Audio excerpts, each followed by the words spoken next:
Game over.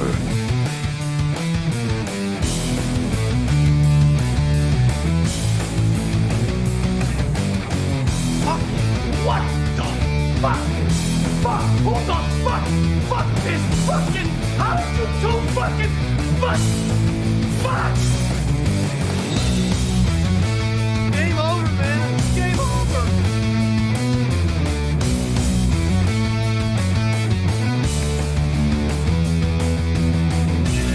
Wait a minute.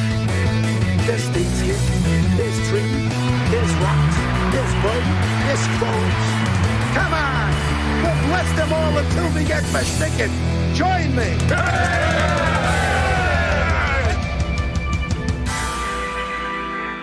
Why didn't somebody tell me my ass was so big?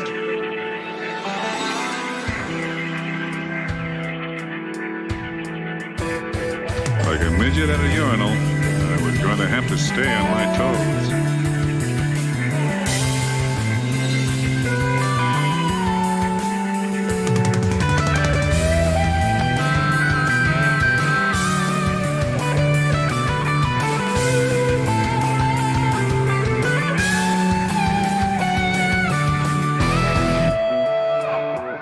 You just don't turn it off.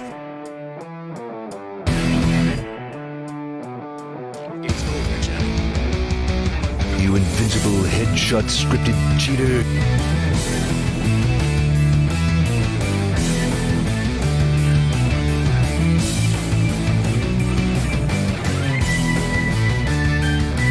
Get mad! I don't want your damn lemons! What am I supposed to do with these? You could stand to lose a few pounds.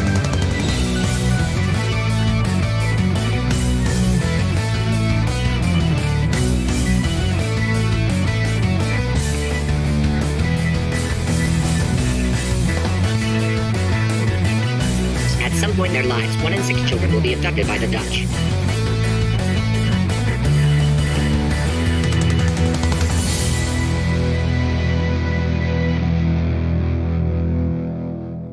I'll be honest, we're throwing science at the wall here to see what sticks. No idea what it'll do. Probably nothing.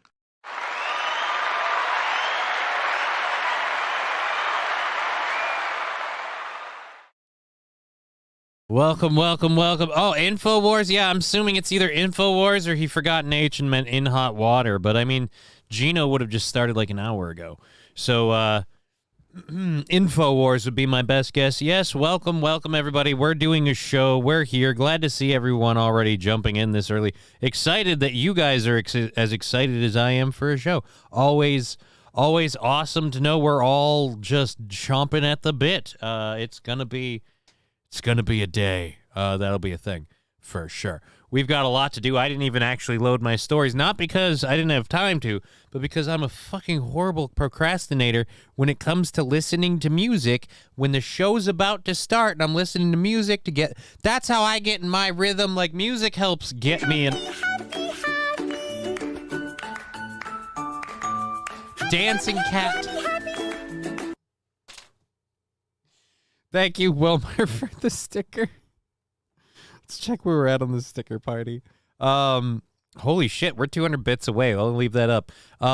Smash the like, please, says Welsh Salty. Yes, please hit the like button. Would definitely appreciate that. Would love to get the old algorithms going.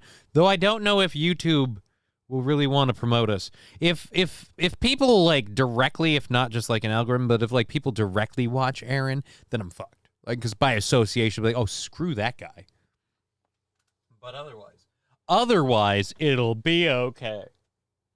But yeah, we have a whole show plan that I haven't even loaded because, again, I was having so much fun just jamming out with my microphone. I had the whole show prepped. I had everything loaded and ready, and I didn't have the stories up yet. And I'm sitting there and I'm listening to fucking classic rock on Amazon on my computer, Twitch Talk over Granny. Mr. Approachable derailed Twitch Talk over Granny. Interesting.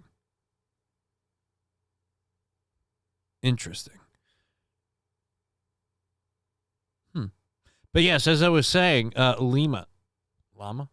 Riding Dirty Llama. Yeah, there we go. But yeah, fucking, I just got derailed now. Woo, there we go. But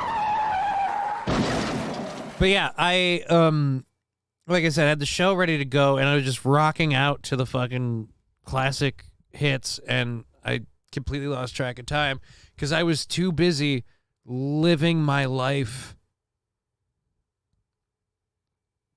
of wanting to be a rocker through this microphone. Dreams. Anyways, glad to have you all here. Rusty Grammar, he just killed Corey's show a bit ago. Hey, Johnny, YouTube hates you. Probably. I did say that a minute ago, so thank you for validating my belief that, indeed, YouTube hates me. All right. Biden will hashtag build that wall. Fallen the great God, I wish, but I doubt it. Your lips to God's ears. Howdy, everyone, says Luke. Dude, good to see everybody already in the show.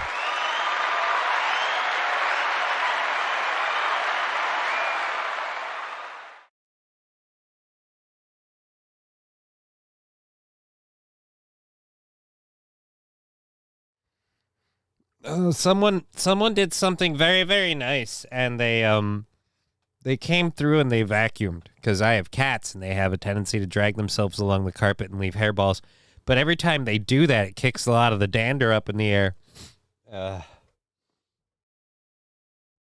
then I get this random sneezing bit every couple of hours where I just have two good old sneezes, and now my nose is going to be running for like the rest of the day. But I mean, the person who did that was being nice, and I appreciate that, and that was awesome of that person. It just sucks for me. All right. Biden has been building a wall.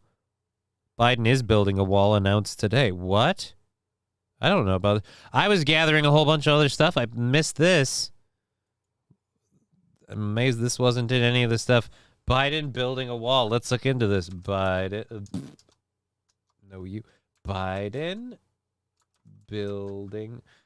building wall.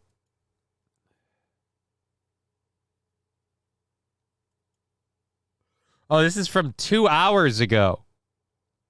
Oh, we're going to get into this in just a second, but I guess nobody likes a cripple. Hey, man, it's fair. Look, crippled people are off-putting to look at, to think about, because nobody wants to be one of us. We don't want to be us.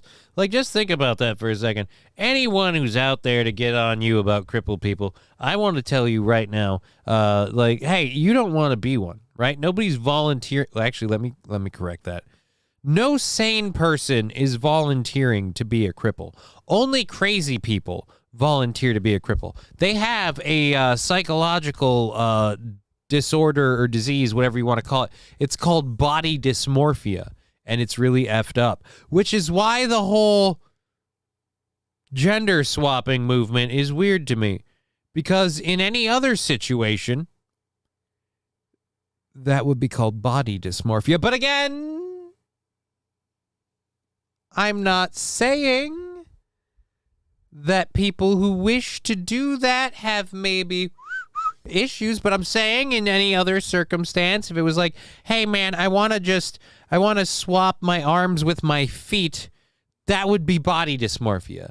I want to be a cripple, that would be body dysmorphia. I want to be blind, that would be body dysmorphia. Those people are treated like they have, you know what, let's stop drawing logical comparisons. What is this, 1990? I want dick arms. Me too, so I can fuck everything that moves. And I want to use mine at the same time. Wear triple dick. He goes to an orgy and fucks 3 bitches at once. He's triple dick.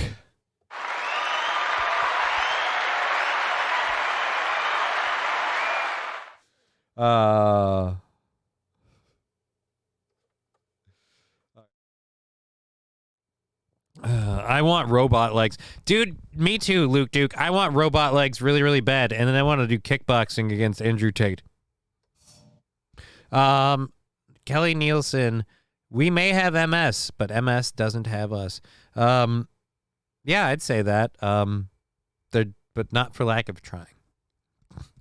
And I want a woman, says Trucker 18-wheeler. You know what? Like, ironically, before the show, I actually had a weird thought that I really think I wouldn't say I am. I would not say I am. But I think I'm on the precipice of just accepting that I have yet to meet any lady that really actually fulfills the connection and the relationship that I want out of life. The one person I thought that didn't. And every time I kind of get glimpses of that, I also get something that reminds me, no, that's not it. So it's just weird, and it's sad. But I mean, I'm not like upset about it. Imagine having all of your limbs being dicks, plus the main vein. I wonder what orgasms would feel like with 5 wet beavers sliding on you at once. Well, I mean, then you are literally a starfish sex toy in human form. That's quite a picture, Rusty Grammar. I'll say this. After jizzing out of that many holes that much, you definitely going to need a nap. But this is the other thing. So your arms and legs are dicks, but do you have extra testicles, or is there just a 2-nut supply? Because I don't know if you have enough to go round at that point. So, I mean, and then where do the other balls reside? Like in your armpits? And then what about the lower ones? Like, do you just have them all together? And now you've got, like, you know, just a half dozen down there?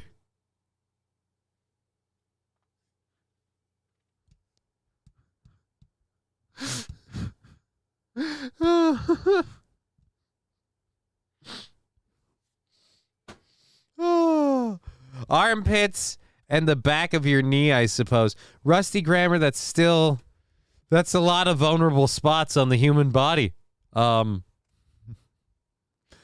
Luke Duke, yeah, I was asleep for 5 days after that. Trucker 18, I'm also 23, so I have time. And best of luck to you. Sandy Squatch saying good afternoon.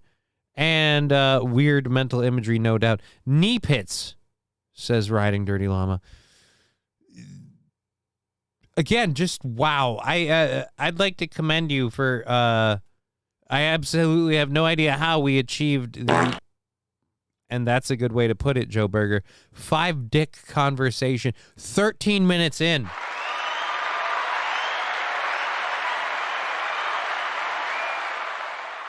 Not 1, not 2, not 3, not 4, but 5 fucking dicks, man. 5 dicks already on 5 dicks. That's a lot. And people are filtering in kind of fast, so I need to quit fucking around. I'm going to drop the audio for just a second, so please don't do any sound drops and stickers if you don't mind for just a bit while we grab the first hour's stories.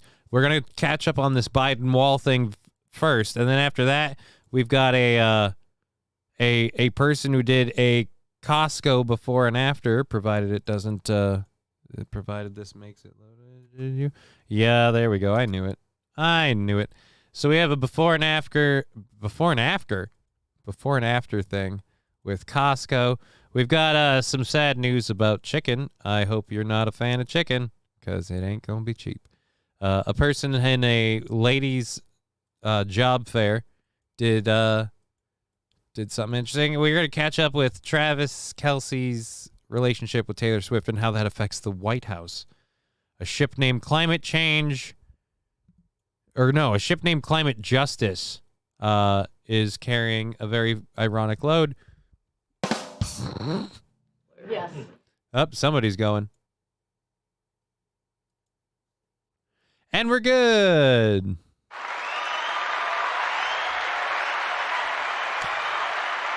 Mr. Pfizer, Travis Kelce, yeah.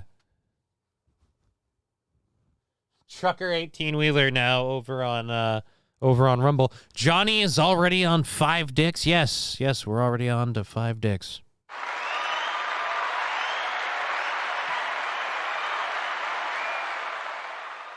Ironically, 5 is the union required number of beavers to build a dam. Like really, like I mean, not union, but like actual beavers in a community, they need 5 to build a dam. 5. We have 5, count them, 5 wet beavers. Okay. So we just loaded our first hour stories. They're all up. We're 15 minutes into the show already. Things are kicking off great. Thank you for being part of it.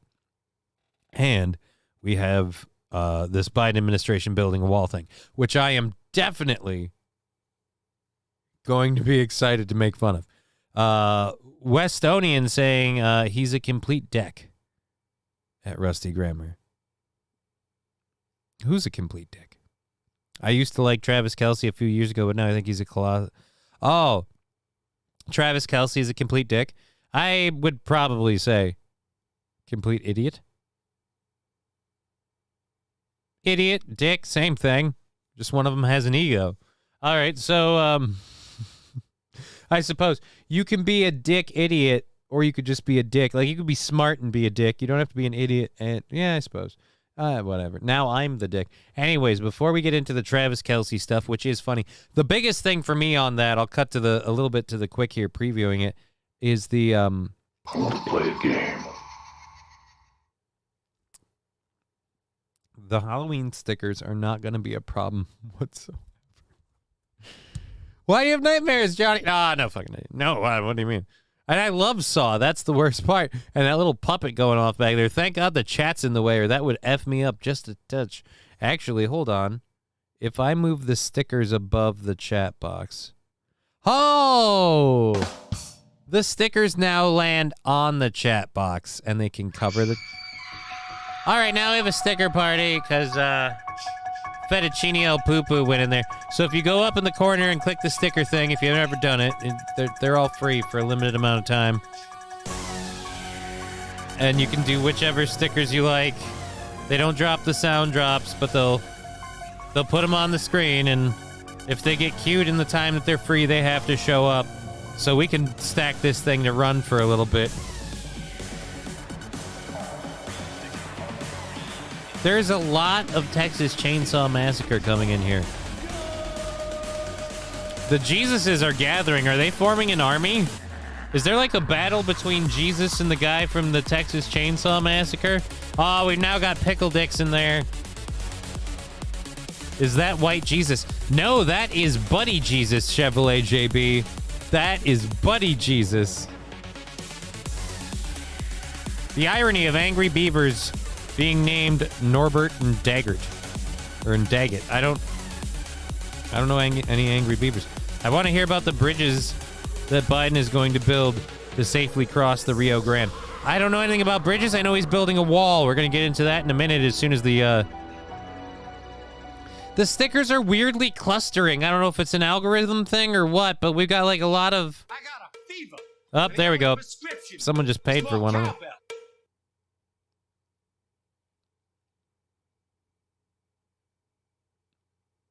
And I think that's everything. Thank you again. Let's go ahead and get the stickers off the screen. We'll or the sticker party thing. We'll catch back up with that later if we get close to another one. Thank you again. That's always a little fun. Here we go now into Biden building a wall.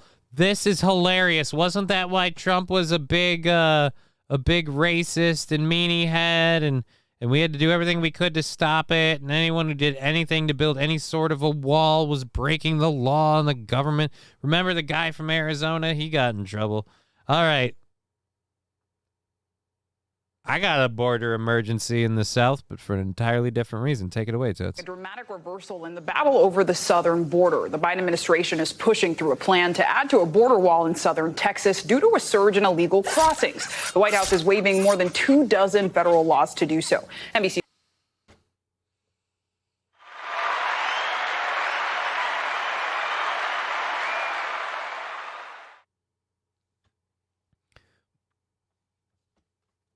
I'm sorry. At what point are we allowed to just call this what it is? You guys are literally...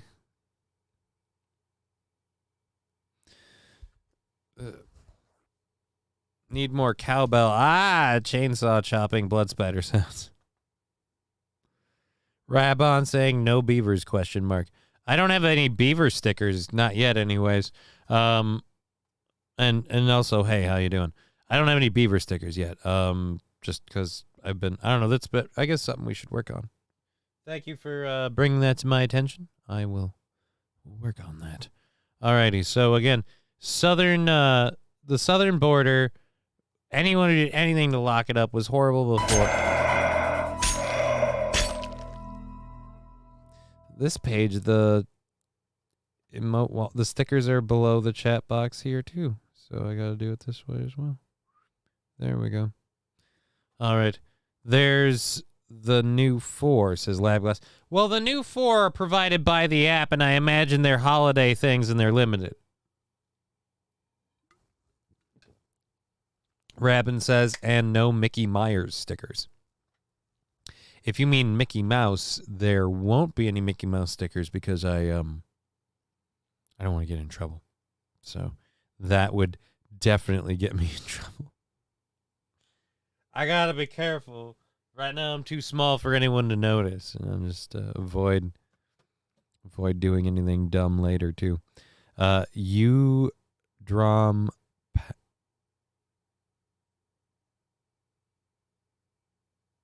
All right. I'm just gonna get back to this here. Again, Biden administration doing an about face on the wall doesn't look stupid at all. After all, we've been asking for stuff to be done about the border. Glad we're gonna do something finally in the almost 11th hour before his. Is he running for re-election or are they out? Can we speed that up? Enough of the will they or won't they kind of thing. I'm tired of the will they or won't they showdown with Biden and Trump. You know. Like, will they put him in jail or not? And will he run or not? I personally hope that Biden doesn't run and Trump, Pelosi is going to win the next election. Fat Conan. I don't want to lead a revolution, okay? I don't want to do it. I don't want to. But if that happens, man, call up the banners. Call me the king of the north. Because we're going to... Oh. God, no. God, no. I really hope that's just a joke. Like the rigged part, yeah, I get that. That's all. It's, I'm back, had to drop the...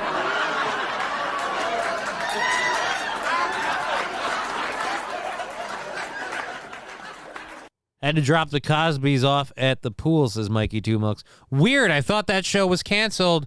Great to hear from you. I actually have an ironic story about the Minnesota Border Patrol. Minnesota Customs and Border Patrol at the Minneapolis airport, because the Minneapolis airport is an international airport. So there is a Customs and Border Patrol organization there. Well, they you know what? We'll get to it in the second hour. Let's just say it will be worth the wait. Fat Conan calling him Mikey Two Milk Duds. Indeed. All right.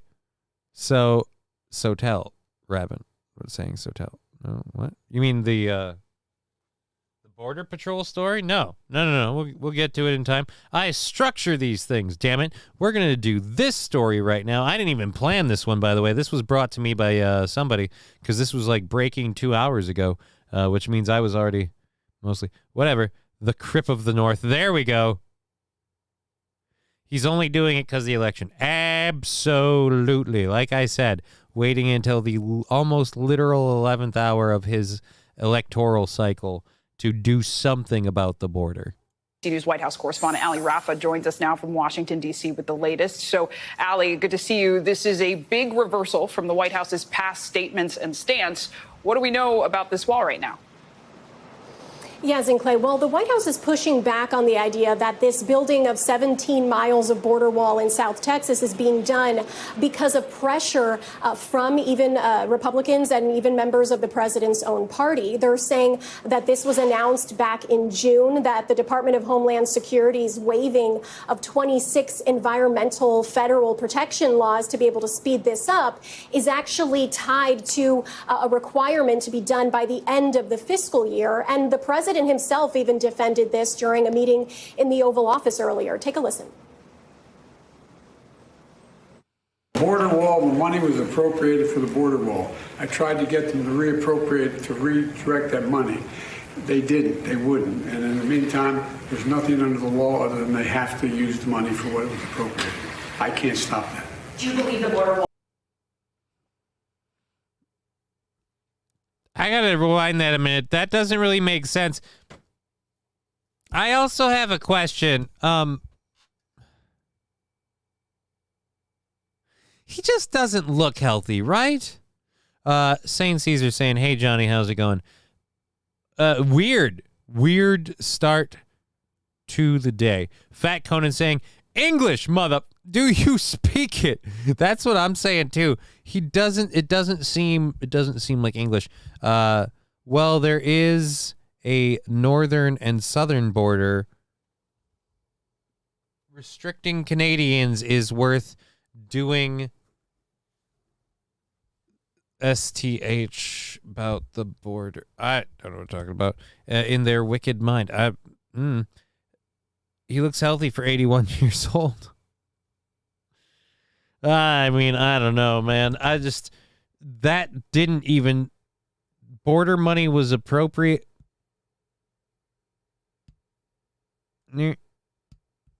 Border wall money was appropriated for the border wall.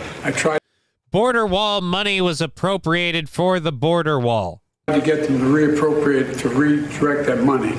Tried to get them to reappropriate, to redirect that money. They didn't. They wouldn't. And in the meantime, there's nothing under the law other than they have to use the money for what it was appropriated. I can't stop that. Do you believe the border wall works? No. The president. All right, so he doesn't believe it works. He tried to get them to reappropriate the money, and they wouldn't. So now they have to use it for what it was appropriated for. So, is he doing this for his election? I have no idea. It's one of the clone Bidens. I'm telling you, cue the Clone Wars music. Yeah, man, it's one of the clone Bidens. I've seen The Sixth Day. Roll his eyelid back and see how many dots there are, and you'll know how many times he's been cloned.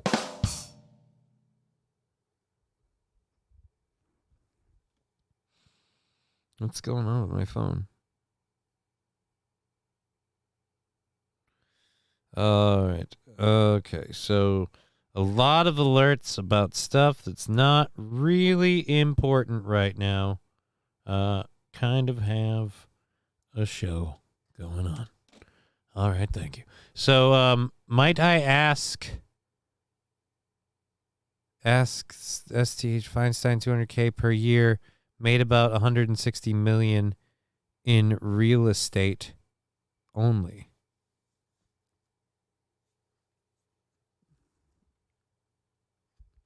There's a very simple answer to that, Rabin. The answer is called insider trading. You see, when people like Dianne Feinstein figure out where money is going to be appropriated to, they invest in those areas. Then those laws that they are voting on go through.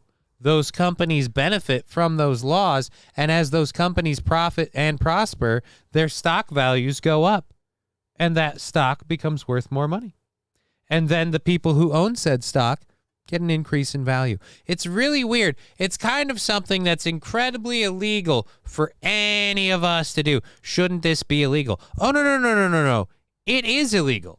It's incredibly illegal. It's called insider trading. And if you or I, regular citizens of the country, do it, we will go to jail for a long amount of time. In fact, wasn't Martha Stewart put in jail for insider trading? And the point is, if you're a politician, apparently it's not illegal.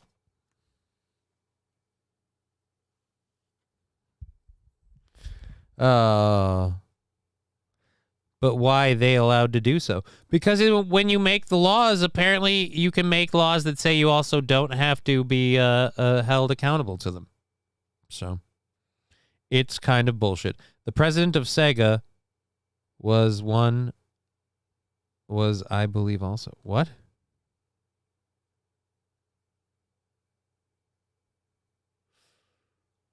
Sega.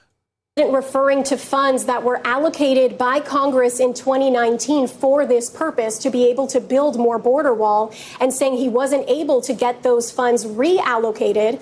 But the DHS Secretary Alejandro Mayorkas is speaking much more urgently and deliberately about the situation at the border in this new Federal Registry notice issued overnight, where he talks about the need for more barriers. Rabin, you and I agree. Insider trading should be illegal. Insider trading is illegal, and it should be illegal for the members of Congress to do as well. But again, like I said, it's really weird how when you make the laws, you also get to write laws that say you're not beholden to said laws. Barriers and roads in the vicinity of the border. Again, the White House saying this isn't being done because of outside political pressure, but it indeed is a reversal from what we heard the president talk about as a 2020 candidate, as well as what he vowed to do once he took office. And Ali, you referenced the 2020 candidate, right? It's no secret building a border wall was a cornerstone of the Trump campaign and administration. This is something Dems were largely critical of. But now this. So what kind of response is Biden's team getting here? Absolutely. We've seen Republicans seize on this and use this to campaign and fundraise. But the White House has seen criticism from Democrats, specifically the Illinois Governor J.B. Pritzker, New York City Mayor Eric Adams. And we're seeing in our latest NBC News poll that you just saw there that Republicans now enjoy an 18 percentage point lead over Democrats on the question of which party is handling the issue at the border better than Clay. A noticeable shift from what we saw during the Trump administration, the Obama administration, as well as the Bush. A noticeable what? Wait a minute. I'm sorry. Hold on. A noticeable what? I got to go back. Clay, a noticeable shift from what we saw. All right. I know I have ears that love to hear things that aren't there just because it makes me giggle. But hold on. And I know that sounds terrifying to say out loud. But no. Take us back a sec. Clay, a noticeable shift from what we saw. Did anyone else hear that? Clay, a noticeable shift from what we saw.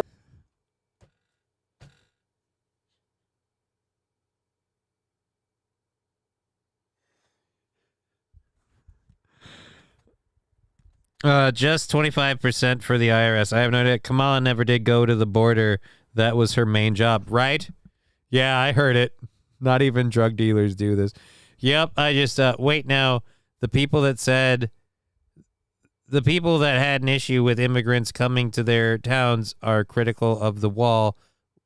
Shut up, stupids. Yeah, well, that's the thing. A lot of those people that have been critical of the wall have been saying something needs to be done. And that's why this is all kind of ironic that this has happened. Sounds like she was hanging out with Mike. My God, there was shit all over the house. My God, there was shit all over the house. As God is my witness, that toilet has been torn in half. That toilet roll had a family. A noticeable shift from what we saw during the Trump administration. All right, so there we go. I don't need to keep doing that. A noticeable shit is a fun little phrase. That wasn't even a thing we intended to do. We're halfway through the first hour. We didn't even intend to get to that. We didn't know that was a thing. So thank you, everyone who brought that to my attention. My God, I just broke the toilet machine. God is my witness, that turd has plugged this toilet in half. Plugged it in half? How? All right. Anyways, so we have a whole show that we have planned. We have another 3 hours to go, hopefully. We're into today's goal. We have $35 to go. Well, I mean, I don't know what we're going to work on through Twitch. We'll check on that throughout the day, but it takes time to catch up, so that's more of a... Anyways, so today's goal, $35 away. Let's switch, because it's not tomorrow anymore. It's today now. It's today. All right, so today's goal, there we go. Let's do this. Let's do that. Control-C, do the V. Landmines are cheaper and more effective. I have no idea what we're talking about. I can't vouch for that. I cannot vouch for that. All right, so let's go here with that. PayPal links dropped in the chats, and they're in the descriptions as well. So if you want to contribute to the show, we have $35 to go from our goal and doing overtime. And let's just open these apps so it'll be quicker and easier to keep track of everything. Open. Nerp. And open. No, go away. Open. Nerp. There we are. Okay, good to go. So, back to our show. We'll kind of check on that throughout the day. Again, $35 from doing our half-hour overtime continuation. And lots of stuff to squeeze in there, especially since we didn't plan that first bit. So let's get into our... What I would love to contribute, but I can't find a stolen credit card as easy as Chad can.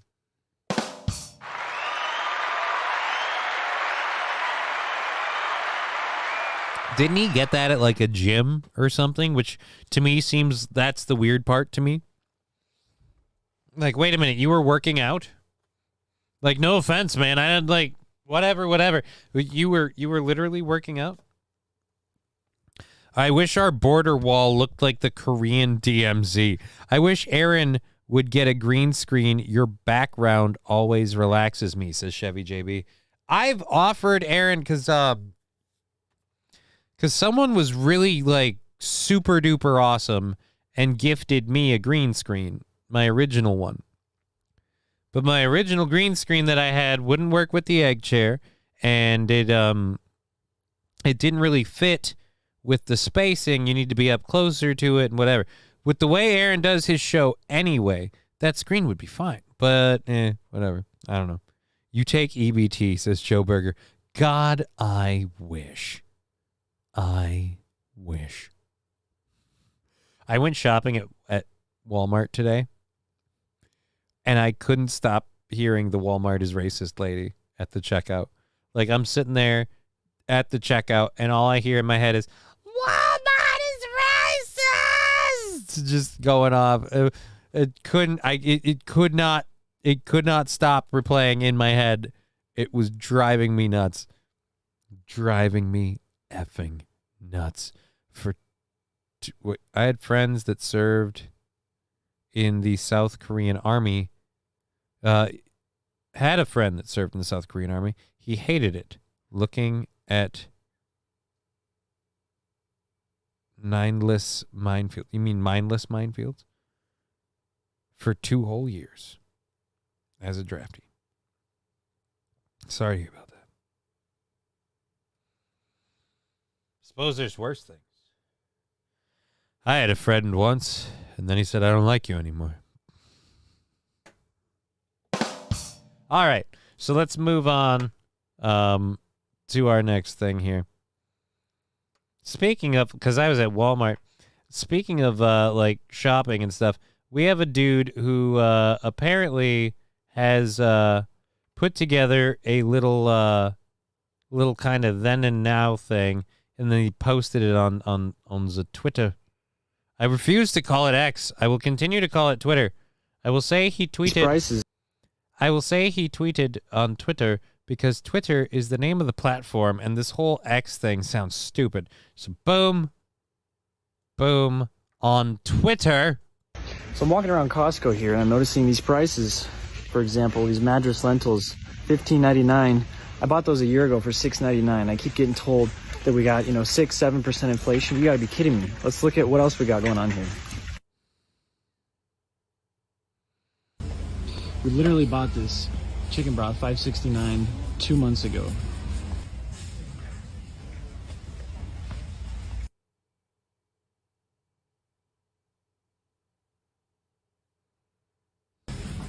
Dang, this is the flour we were buying for $5.99 last year.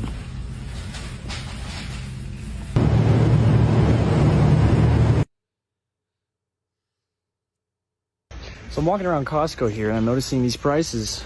For example, these mattress... I'm noticing that guy looks like somebody I went to school with, which is weird. I am dangerously worried that I know who that is. For 2 whole years as a draftee, so kick me. Well, he has a point. Oh. The food is going up to support Ukraine.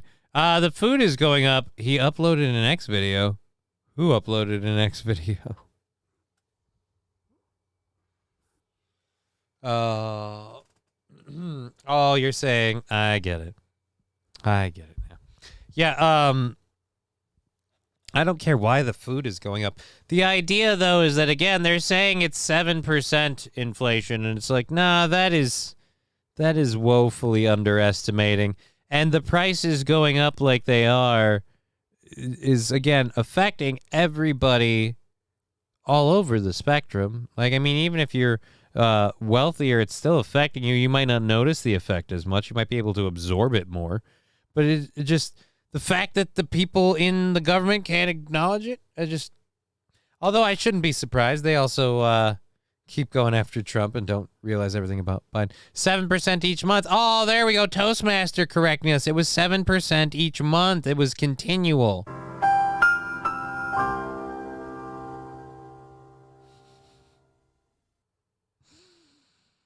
Oh.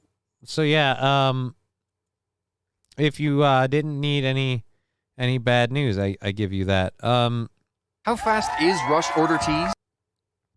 And to follow that up, we have chicken prices are now hitting record highs under the Biden administration as U.S. inflation keeps beef and pork out of reach. What? That wasn't. I thought this was about a place shutting down. This was supposed to be about U.S. consumption of chicken is expected to exceed 100 pounds per person this year for the first time ever. Well, that's because we have more people who like to eat chicken. Tyson Foods and other companies have also dialed back poultry production. All right, so that's the part we did care about. Tyson Foods and other companies have dialed back poultry production, further driving up prices. Why are they dialing back production? So we keep sending kickback to the rich to Ukraine. We need to stop. Danger Bear Wolf Turtle, I'm not sure what you're talking about. I'm going to trust that you do. U.S. has 380 million inhabitants. Ukraine has 35 million, so blame it on them. No idea what you're talking about, buddy. So, I wish... Yeah, back to what I was saying. Why are they ceasing to create a shortage to drive up prices?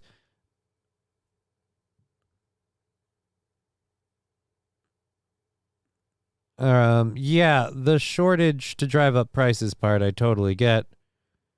But the whole government acting like there isn't an issue, like there aren't prices going up, like inflation is small. What's a kickback? Well, I don't know. Why are you asking me? I don't know. I'm not here for that. I was on a story about chicken prices, and I realized almost all of us don't give a shit, apparently, so. Nope. Stop. Damn it. Damn you, cripple hand. Okay, so, our next thing that we're going to get into here, this next story, this one is making me laugh my balls off because of the whole defending trans athletes things. There's a lot of women that are, oh, well, you've got to give them their place, whatever. Well, I don't know if they're doing this because they identify this way or not, but this is just hilarious to me as a thing. I care. But I guess everyone started drinking at noon. It does seem a little loose today, but hey, man, if you're good, I'm good. We're good in the hood. You know what I mean? I definitely didn't start drinking today. Atomic Ray saying back. Dialing back production leads to job fears and less people putting in more hours. damn it, I have those hands and I'm not crippled, says Riding Dirty Llama.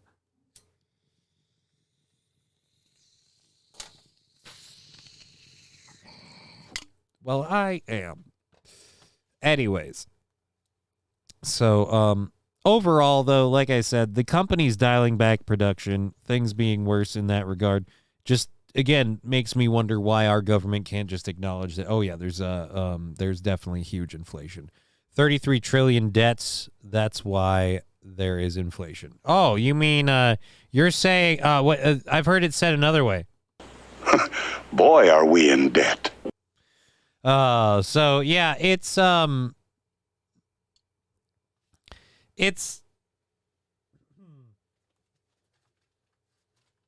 interesting that all of this is happening because again, we also have a government that's trying to insist there isn't inflation. All owned by China. Maybe. The inflation of our stuff is what I was talking about. Says Danger Rope Wolf. Oh. Well. There we go. And moving on to our next story. Men, like I said, registering as non-binary to overrun recruiter booths at the world's largest tech conference for women, which, again, makes me laugh my ass off. Let's see this, how this goes. How many videos do we have of this? Do we have a couple? We have 1, 2, 3. Ooh, this looks like this is a big thing on. They made a big thing of this on Twitter. Let's go up to the first one. Let's play this one quick first. And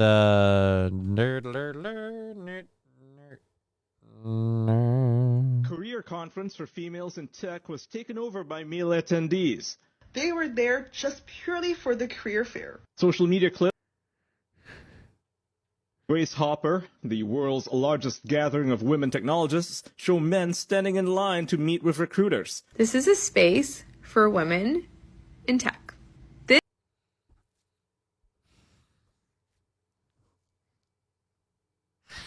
It's always all for the But remember, if it's a sport you're not competing in, you got to be equal.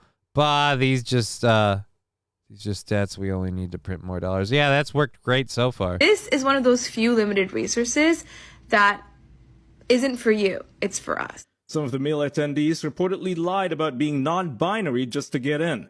But it's interesting that the large majority of the people that actually ended up in the event had name tags with he, him, and have no searchable history of identifying as non-binary. Several tech workers defended. Yeah, it's really funny, but if they suddenly turn around and start identifying as non-binary or as a woman and suddenly start saying they're trans because they want to switch from male to female swimming, then it's okay. Then it's fine. But when we do it at the tech fair, how bad is the job market? No, I swear I'm a chick, dude, but here's my resume. Seriously, what do you think? The men for trying to capitalize on job opportunities not meant for them, saying that the entire concept was wrong. Let's be honest, there is no need for a conference just for women, because if it was the opposite, just for men, then it would be sexist. Just because you are a woman doesn't give you the right to talk to a big firm recruiter. Guys work just as hard and they don't get that chance. All right. I agree with half of that. Guys absolutely get that chance to talk to recruiters. They just don't go to firms for that. The recruiters usually seek them out if they're any good. And there's other places and other job fairs where they can meet those recruiters. They're just simply not specifically for men. Again, that is the weird double standard, though. And I will admit, if it was a job fair for men only, it would be considered sexist. It'd be like, well, why can't women be part of it? That's Chevy JB. And all the men got hired. Right? All right, so let's cut to the chase. Who had the better resume? All right? Enough fucking around, all right? Who had the better resume? Put up or shut up, toots. All right, so that was the first one. What's this? Message to cis men attending the... who the fuck is this guy?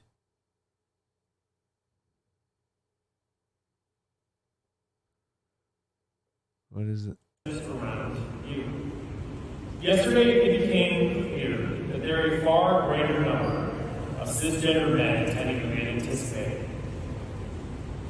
Simply put, some of you lied about your gender identity when you registered.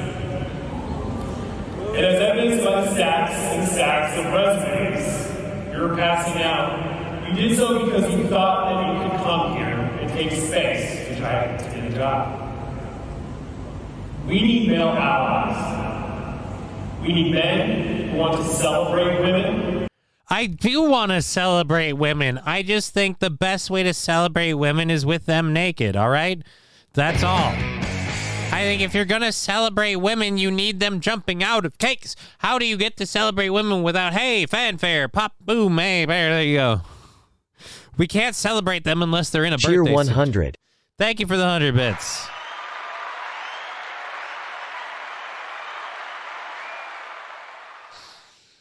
Oh.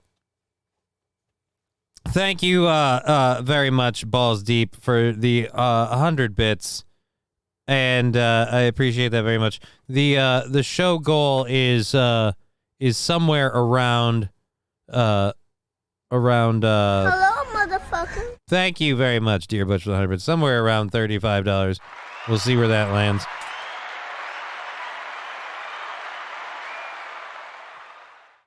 Again, I want to point out how weird and funny this is to me that when people take advantage of their gender identity to capitalize in sports, then it's okay. But if they're doing it just to slide a resume to a recruiter, then it's a dick move. Don't get me wrong, this is super not cool and a super dick move, but it's also totally funny. And it shows the hypocrisy of all of this stuff. This whole gender identity thing. One, a tech conference solely for women to get an advantage. I don't know how I feel about that. I don't really care. But my point is... Pride 100. Thank you for the 100-bit was Phil some hope. 100 bits.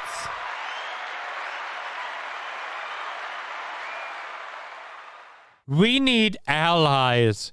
That's just, I'm sorry, that's a company I feel like I don't want to work for. We need allies.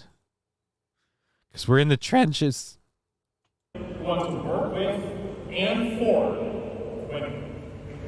I do want to work for women, so long as my orders are to get on my knees and eat that sweet roast beef sandwich. You know what I mean? Like, take my money. I will. Thank you for the 100 bits. We're, one more 100-bit or sub donation from another person away to a fucking hype train. It's been a while since we've done one of these. I'm gonna go pack up the old bowl here. We'll do a little hype train smoke along if we can get that going. A good level 2 or level 3 hype train will be guaranteeing that goal's done and set away for sure. And if we do that, then we're all good. God damn it. Or not. We have, again, 2.5 minutes. I mean, fuck around and find out. So, yes, I want to work for women. It's just the jobs I want to do are usually, like, oral and missionary. I don't know. Our government is looking for the dollar, like, our government is looking at. God, Johnny, fuck you and screwing shit up. Our government is looking at the dollar like an infinite credit card. Yeah, it is not good because, again, bills come due, and that's kind of how this whole thing's happening. I maybe don't need to grind up this weed. Looks like that hype train isn't good. I assumed that thing was going to kick off. It was like, oh, well, we're one more away. We'll make that happen. Why not? Dear Butch asking, come on, guys, we want to do the hype train. Yeah, he already threw in. He can't kick it off. We need one more person. We believe in you. Times are tough, man. I get it. Wow. And, I just, I got to start. Cheer 100. There we go. Here comes a train, a busy little train, rushing up and down on the daisy line. Mummies and daddies, the grandpas and the grannies, everyone's aboard on the 809. Here comes a train, and here comes driver's head too. Wahey! Here it comes, Here it comes. Here comes the train today. Here comes the train. Thank you, Fettuccine El Poo-Poo. 16% through level 1 of that hype train. We'll see where that goes. I'll grind this up again. We'll see how this guy finishes off his. We are halfway through his little rant here. Again, women working for women. Like, we need allies that are okay with working for women. All right, show me a woman at this conference. Because, again, if we had women in charge of the companies and things at this conference, I feel like we wouldn't need you. It's weird that this is a conference for ladies and to make this speech about Pride dudes. 100 celebrate women and stripper poles. Well, that's what they're for. Thank you very much, dear Butch. 20% through level 1 of this hype train. If you feel like helping the show, now's the time. Because we're trying or we're dying. Anti-Borg sign. What do you mean anti-Borg sign? What's the anti-Borg sign? I don't know what the anti-Borg sign is. I don't know what anti-Borg. It's not my bag. That's not a bag. That's my fucking coochie that's hanging out. And so we welcome men in this space. Guess what? What? I got a fever. Yeah? And the only prescription is more cowbell. Well, that is 2 gifted subs. Oh, shit. That's 2 gifted subs out to G-Locks and Big Earn from LabGlass. Thank you, LabGlass Projects, for helping support the show. 56% of the way through level 1 of the hype train. Here we go with a little cowbell for LabGlass. Hey-oh! Thank you very much. Keep the train going, folks, says Saint Caesar. Yeah, do what you can if you can. I understand. If you can't, that's the way times are. Times are tough, and, we'll see what we can do. All right.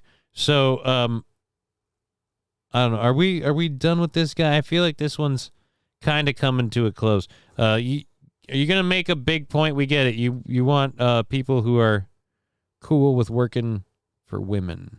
Go. Unfortunately, some of you took discounted academic tickets from women who need them. Some of you are taking interview slots right now while this plenary is going on for women who need them. Some of you are standing in line to talk to recruiters instead of letting women speak.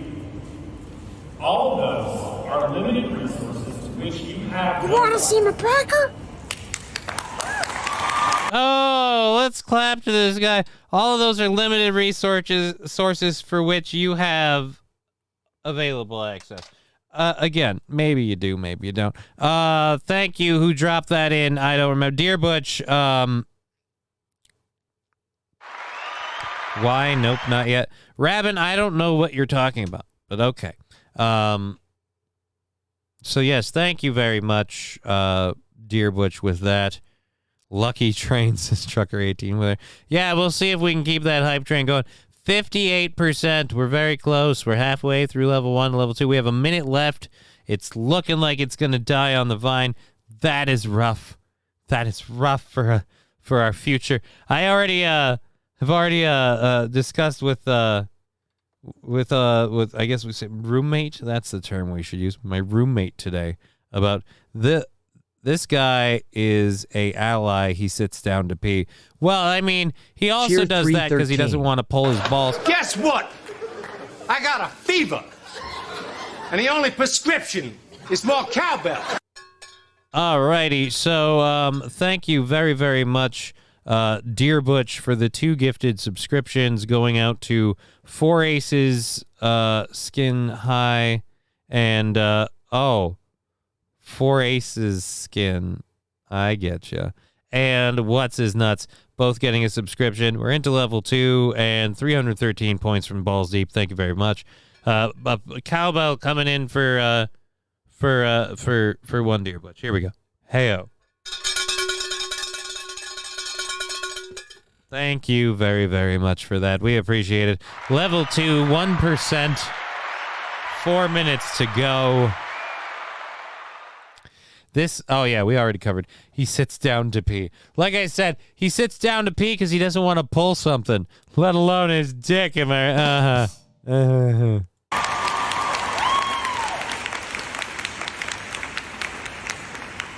let me be perfectly clear. Stop. Right now, stop. Stop.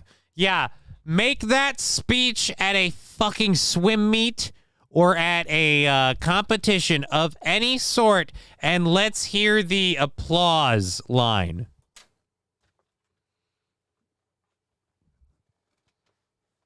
Like I said, it's interesting when we talk about men taking opportunities from women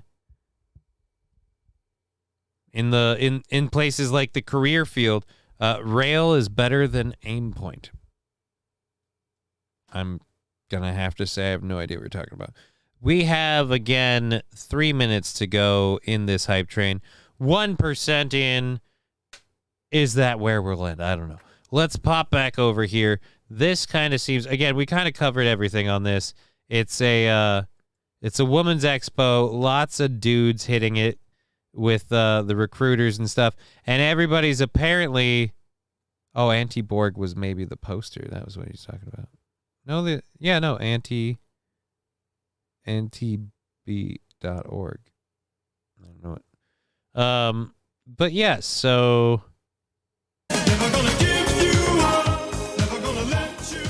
thank you, Dear Butch, for the 500-bit sticker. Very much appreciate the support, Dear Butch. The Dear Butch train today.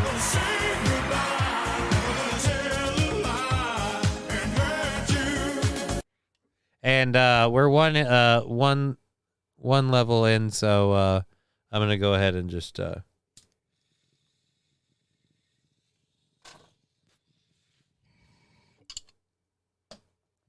okay.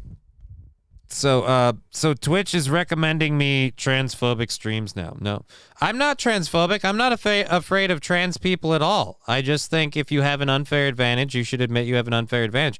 I don't care how you want to identify. I just don't think you should compete when you have an unfair advantage. But again, don't call me transphobic. I'm not afraid of them in the slightest. And I was deemed transphobic the minute, like I said, that I don't think it's fair for a man to compete against a woman. I just don't. You can't. You can't.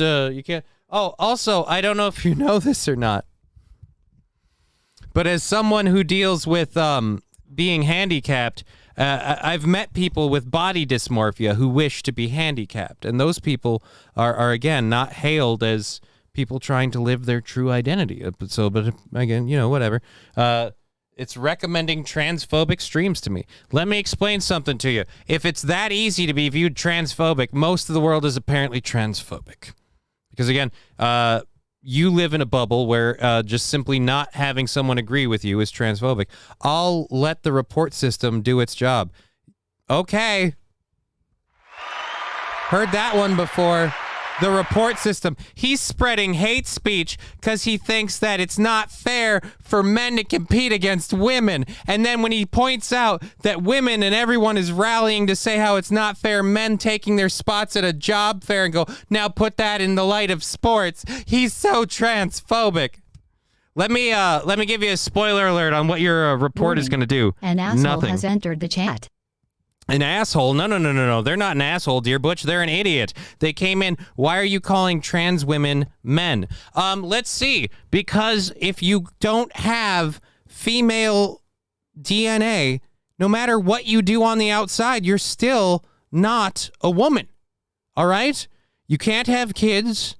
You still suffer from prostate cancer.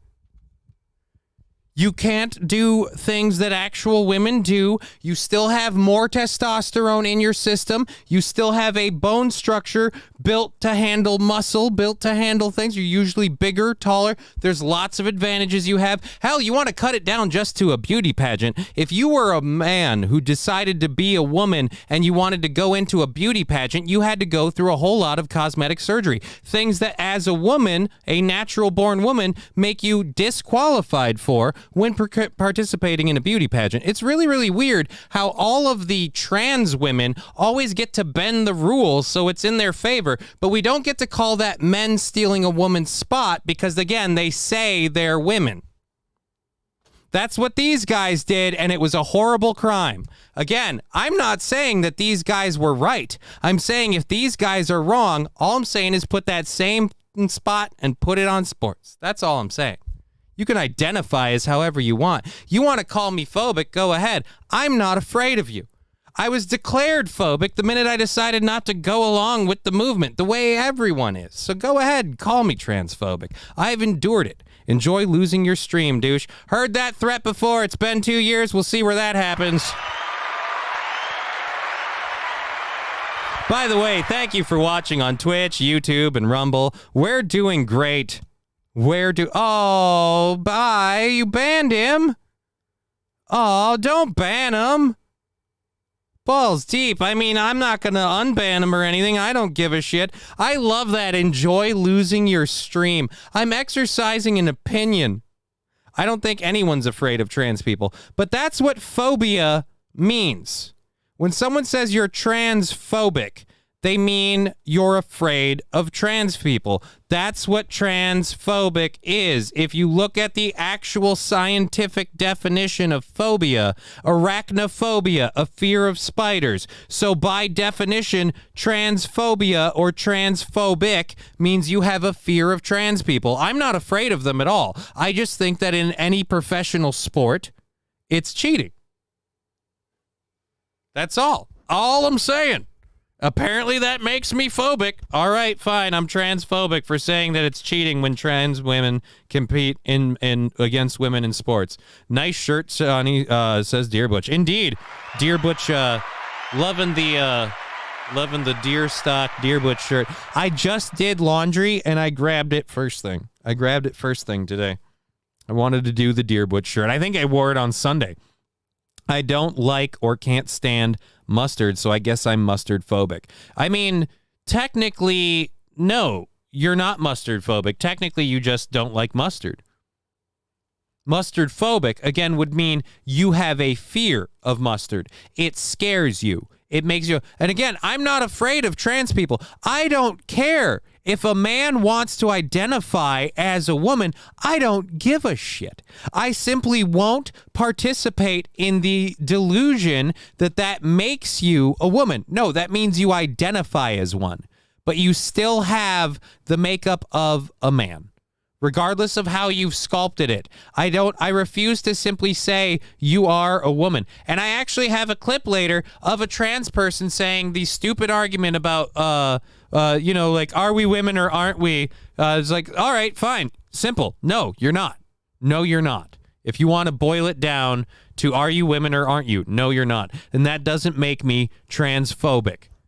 That simply means I don't engage it. That the transphobic is saying we have to stop these trans people and they can't be allowed to do what they're doing because if we don't stop them, then blah, blah. Like, I don't give a about that. I'm simply going to call it what it is. If you're a man who pretends to be a woman and you swim in sports against women, that's cheating. You want to say that's transphobic? All right, fine. That's transphobic. But again, all of these guys going to this conference, we're calling them out for, hey, you're doing this, that's taking away opportunities for women. Well, then what are all of these trans athletes doing? They're taking opportunities from women. I'm saying, let's call it what it is. And by the way, I'm not alone on that. I did a story yesterday about the professional female boxer, like, title holder. Either intim, bantamweight, or whatever, and yeah. So go ahead and threaten me with you're gonna lose your channel because all you did was give me a good rant. Which again, thank you. You know what? I'm gonna say this again to the person who they're gone. I can't even read their name. Fuck off. Wow, someone, spoiler alert, someone who's probably confused doesn't even know how to spell, what, Fayakeo, whatever, Fayakeo, whatever. Thank you for your rant inspiration. Dear Butch, I'm going to report Johnny for being awesome. Also, if on the off chance that person is still watching and seething, even though they've been banned from the chat and they can't comment, I would like to tell you, one, your report, which you're entirely make it all day long.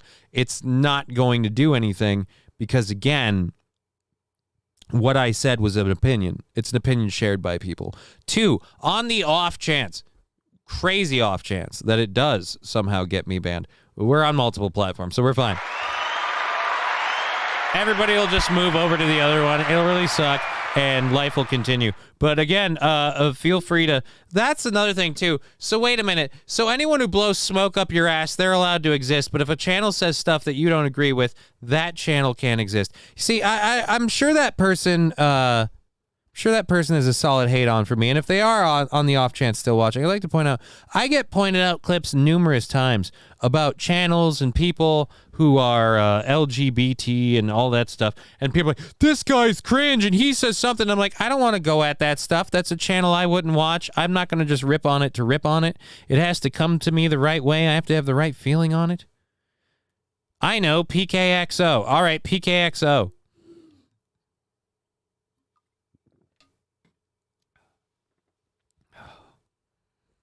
Enjoy losing your channel. Do they even? No. Because again, I have such a reach. You know, you gotta be careful to silence me, in my opinion. Louis Vuitton with ya. Louis Vuitton with ya. Guess what? I'm not sure what it means. I got a fever. And the only prescription is more cowbell. Thank you, Dear Butch, gifting a sub to Balls Deep. That is another sub gifted to the channel. Thank you so much. Where is it? There it is. Thank you so much for doing this. Here we go. Let's ring this here cowbell. Hey-o.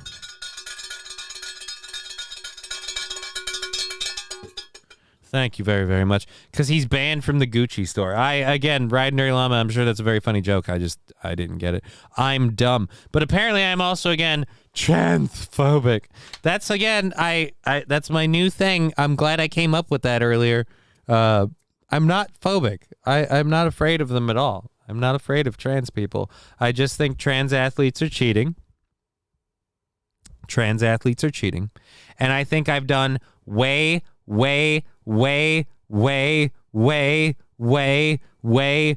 too many stories and ignored even more about people who pretend to be trans to use it to victimize women. Guess what? I got a fever. And the only prescription is more cowbell. And so if you want to call me transphobic for that, then I'd say I'd like to see the trans community step out against those people, and then maybe we can talk. Until then, yeah, I guess I'm transphobic because I've seen too many people abuse the system to take advantage of women. And I guess that makes me an asshole. But again, I'm not afraid of them. I mean, I'm a dude.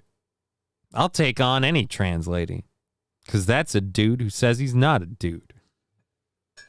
Oh. But again, coming in here and deciding off of one opinion that I have that you don't agree with, that my channel must be banned.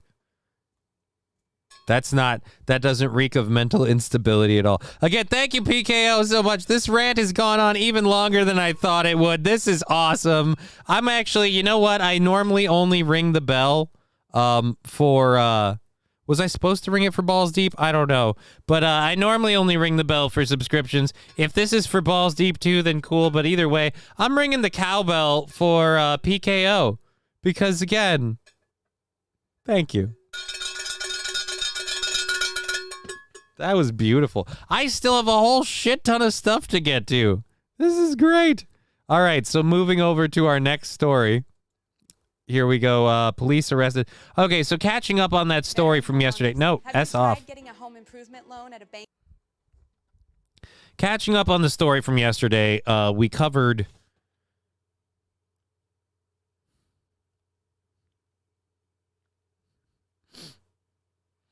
Following the Great going, what a loser. I flag Johnny every day minus the L, and he is still here. I'm a dude playing a dude disguised as another dude.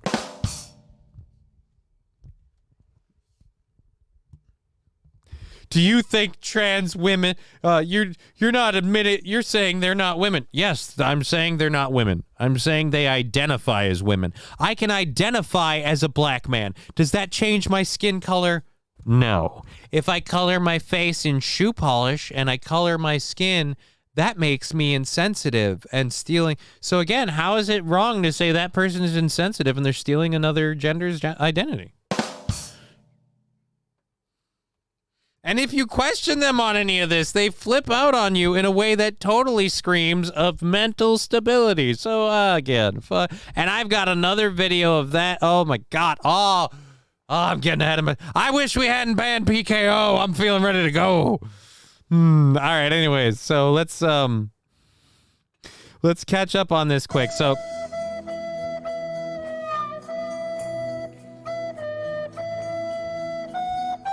Small Egg Picker goes, careful, Johnny. The head of the Twitch communities identifies as a deer.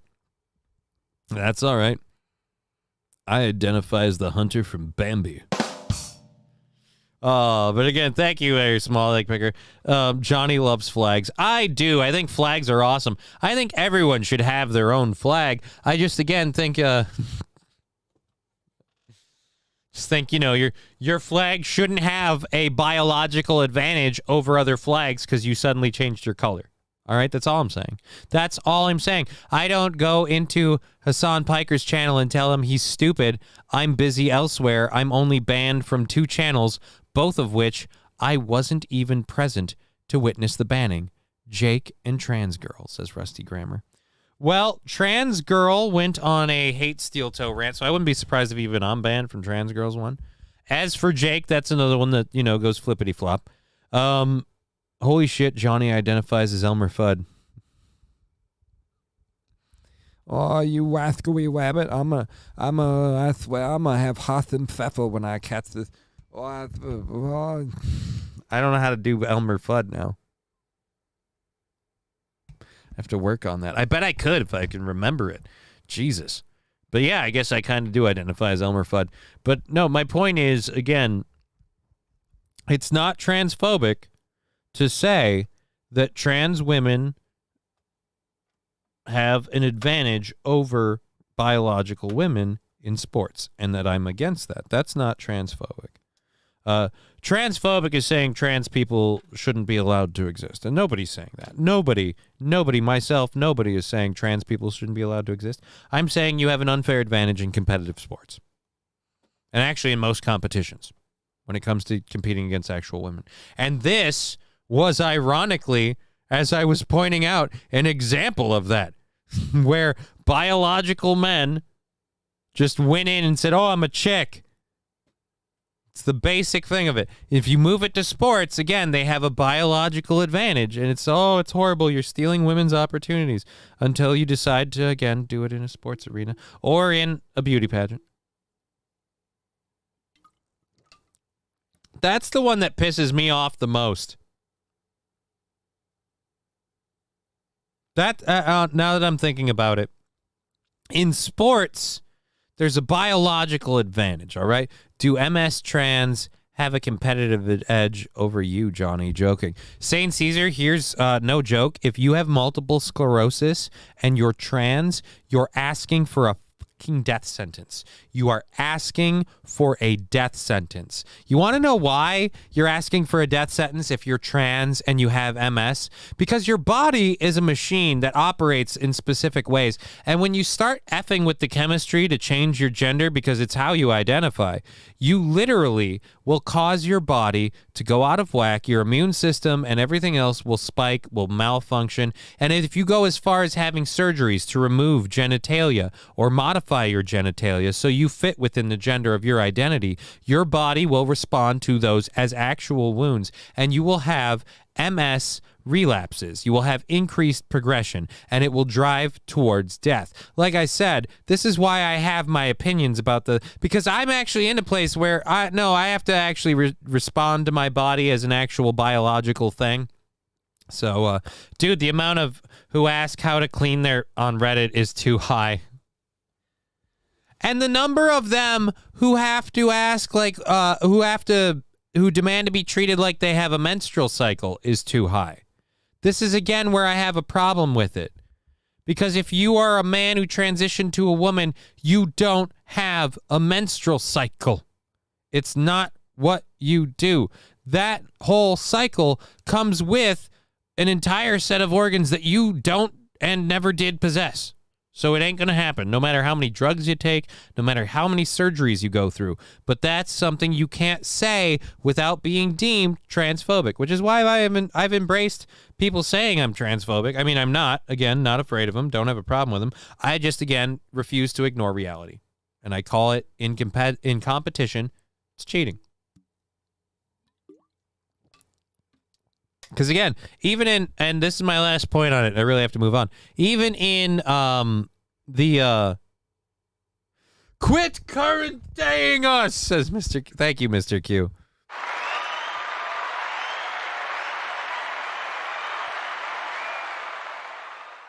Oh, Mr. Q, you left me a message, and I need to get a hold of you about the message you left me. I got to figure out a way to do that. Yeah. I don't know. I'll throw my email or something in there or the job email in there in a second. But yeah, you and me should talk about that. What you mentioned in that chat. Oh yeah, check out this parody. Wait a minute, what? Small leg figure. What is small leg figure? Living in 2023 is like one long Twilight Zone episode. All right, yeah. We got a parody. North of Richmond parody, Oliver Anthony. This is Democrats for Trump. I have no idea who Oliver Anthony is. Let's see.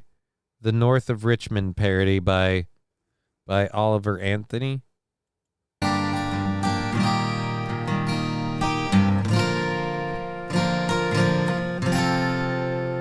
I've been smelling my hole. I'm betting this is about, I don't want to get in trouble for, I'm already getting called transphobic and flagged. I don't know if I want to be airing this without at least watching it first. Just because I'm sure it's safe. It's on YouTube. But again, might be a bit crass. Whoever made this is unbelievably talented. What do we have? We have 3.4K likes. It has, yeah, that's a risk.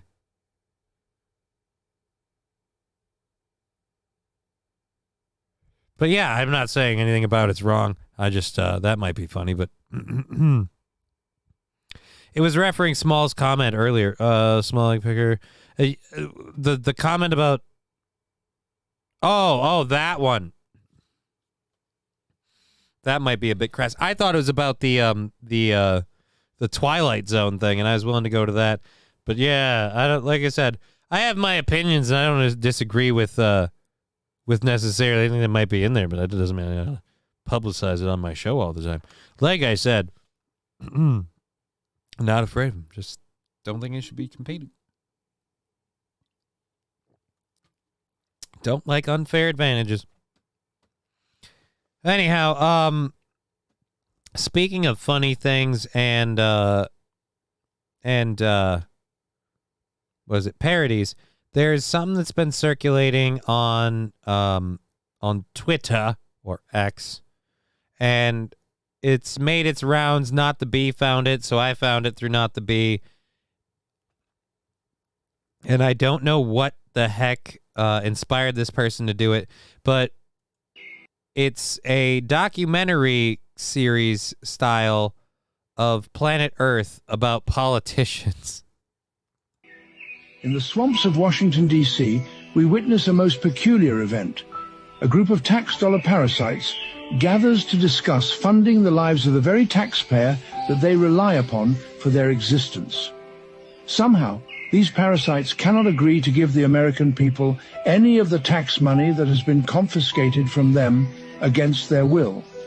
Yet they have been sending $223 million to a corrupt foreign regime every day for over a year. This group of parasites has become filthy rich from corruption, insider trading, influence peddling and theft. The alpha parasite, known as a jackass, and To hear an AI David Attenborough go, the alpha parasite known as a jackass. And I bet he's going to call his son a douche. But oh my God.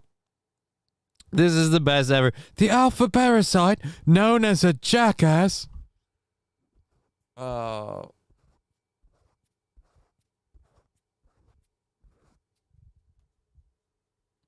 All right. And here we go. In brevity, what Johnny is saying, trans people have an immunocompromised body by choice. No, I'm saying trans people would be provoking an immunocompromised. Well, not you. It's MS doesn't make you immunocompromised.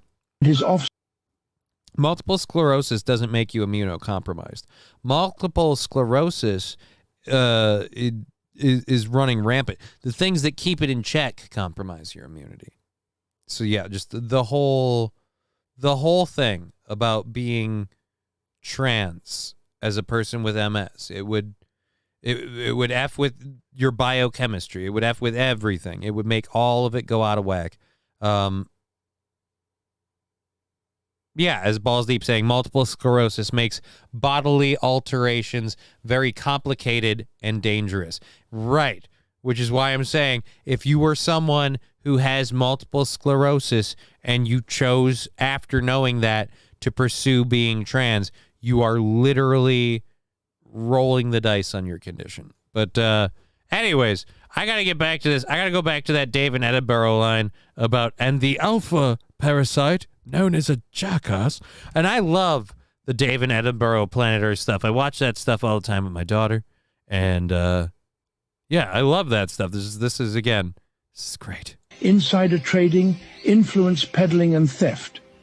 The alpha parasite, known as a jackass, and his offspring the dumbass, have been some of the most successful tax dollar parasites in history, sending historic amounts of cash to a corrupt foreign regime and receiving kickbacks as 10% for the big guy.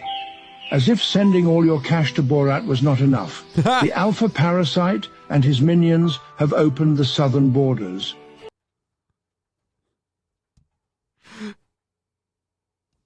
As if sending all your cash to Borat wasn't enough.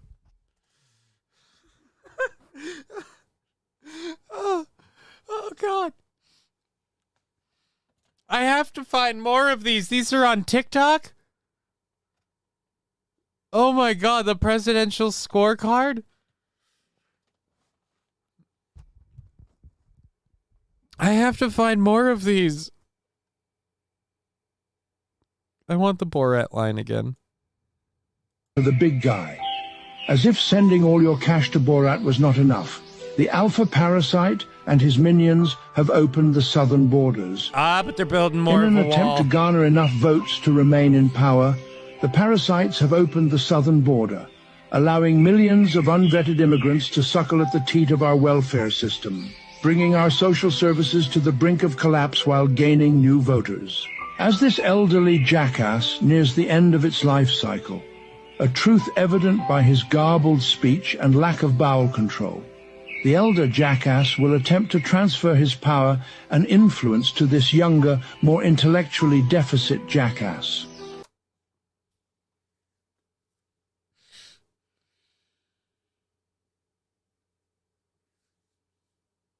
I don't know why there's weird, like, rainforest birds in the background, but the music and the AI voice of David Attenborough is so good that this is hilarious. Mikey Two Milks is saying, link, this is off of Not the Bee. I will give you the link to the person who posted this, but I'm guessing the creator of this is at Presidential Scorecard on TikTok, but we'll see. I'm guessing that just from what I see on the screen here, but we'll see if I can find more. However, the younger jackass's lack of intellect and mule-like face has left it so unelectable that power can only be transferred through the death of the elder jackass. If you love America, please spay or neuter your political jackasses or vote them out of office. All right, there's got to be more. There's got to be more. This is gold. Love it, love it, love it. Let's see if there's more in here. Nope. All right, so let's Google at presidential scorecard.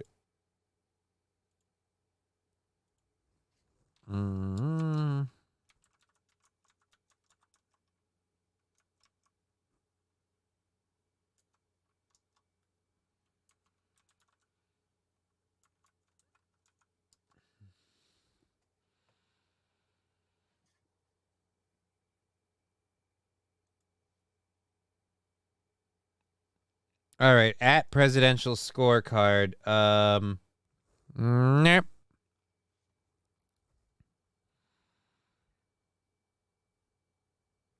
Where's the jackass thing? This video is satire. This is the same kind of text that we saw in the other ones, so I'd believe this.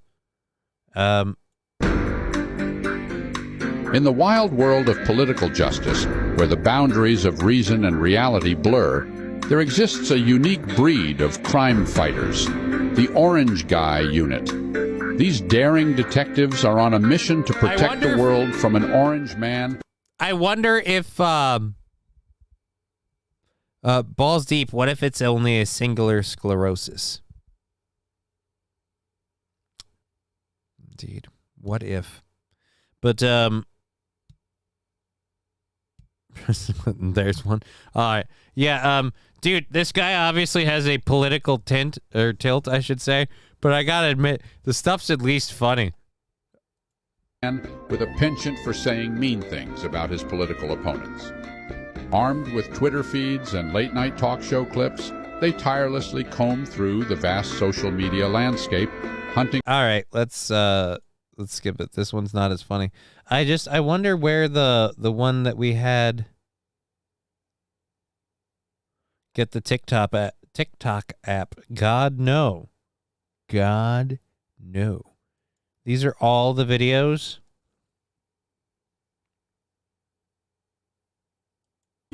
Hi, I'm Donald Trump.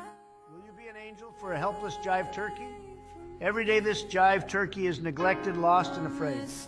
Please vote and help get this turkey out of office. One simple vote can help this jive turkey make it to the nursing home. When you go out to vote, you'll be given a sticker saying that you voted. But more important, you'll have the satisfaction of helping to save the world from idiocy. If you'd like to stop this jive turkey from sending all you tax dollars to Borat. All right, it's definitely the same guy. Because we once again have tax dollars to Borat. That is a bit. Nope, we've done that one already. I was just curious where the one that made the internet so in the heart of Washington D.C. Nope. Oh, why are they all the same one? Why do you have the same video linked 3 times, man? Jesus. Whatever. Oh, wait, this is it. In the vast swamp of Washington, D.C., we find ourselves amidst a most extraordinary gathering of creatures, both familiar and infamous.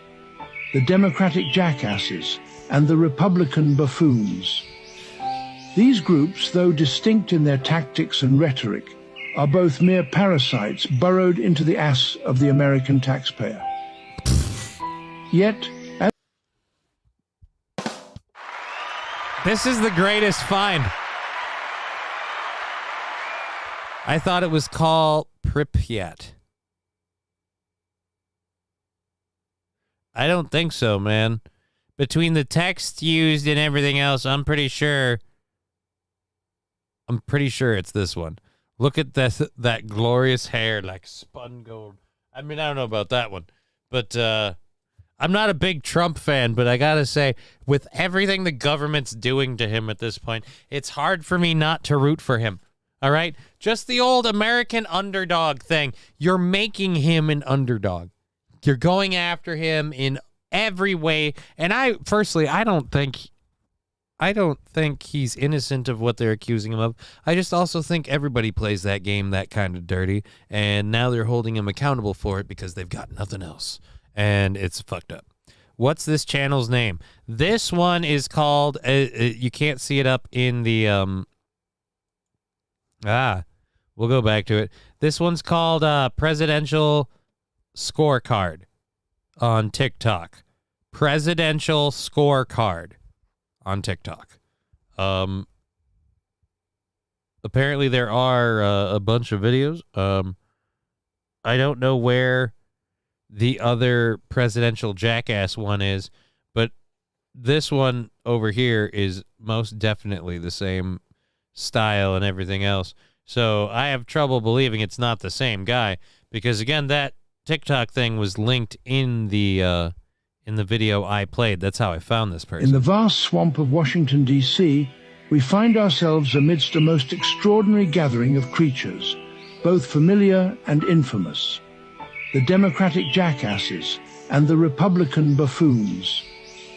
These groups, though distinct in their tactics and rhetoric, are both mere parasites burrowed into the ass of the American taxpayer. Yet, as we delve deeper into this murky political ecosystem, sending this to Aaron, we uncover a disheartening truth. Corruption and ineptitude run rampant, and these creatures have become filthy rich at the expense of the people they were elected to serve. With the clock ticking... Kelly Nelson saying he got taken off TikTok for breaking community guidelines.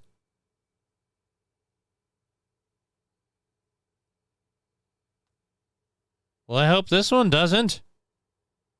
You know what? I'm going to go over here, and I'm going to go back to it in just a second, but I'm going to send this to Aaron and tell him, like, that this is a funny video, and maybe have it on Friday if it's still available.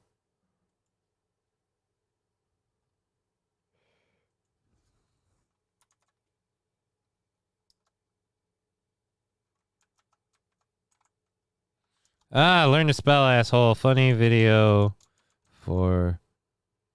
it's tomorrow, Friday? Yeah, tomorrow's Friday. Tomorrow, if it's not taken down.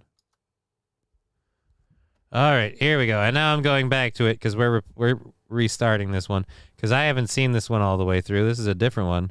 So, hopefully not taken down by tomorrow. But either way, let's play it all. Hey-o. In the vast swamp of Washington, D.C., we find ourselves amidst a most extraordinary gathering of creatures, both familiar and infamous.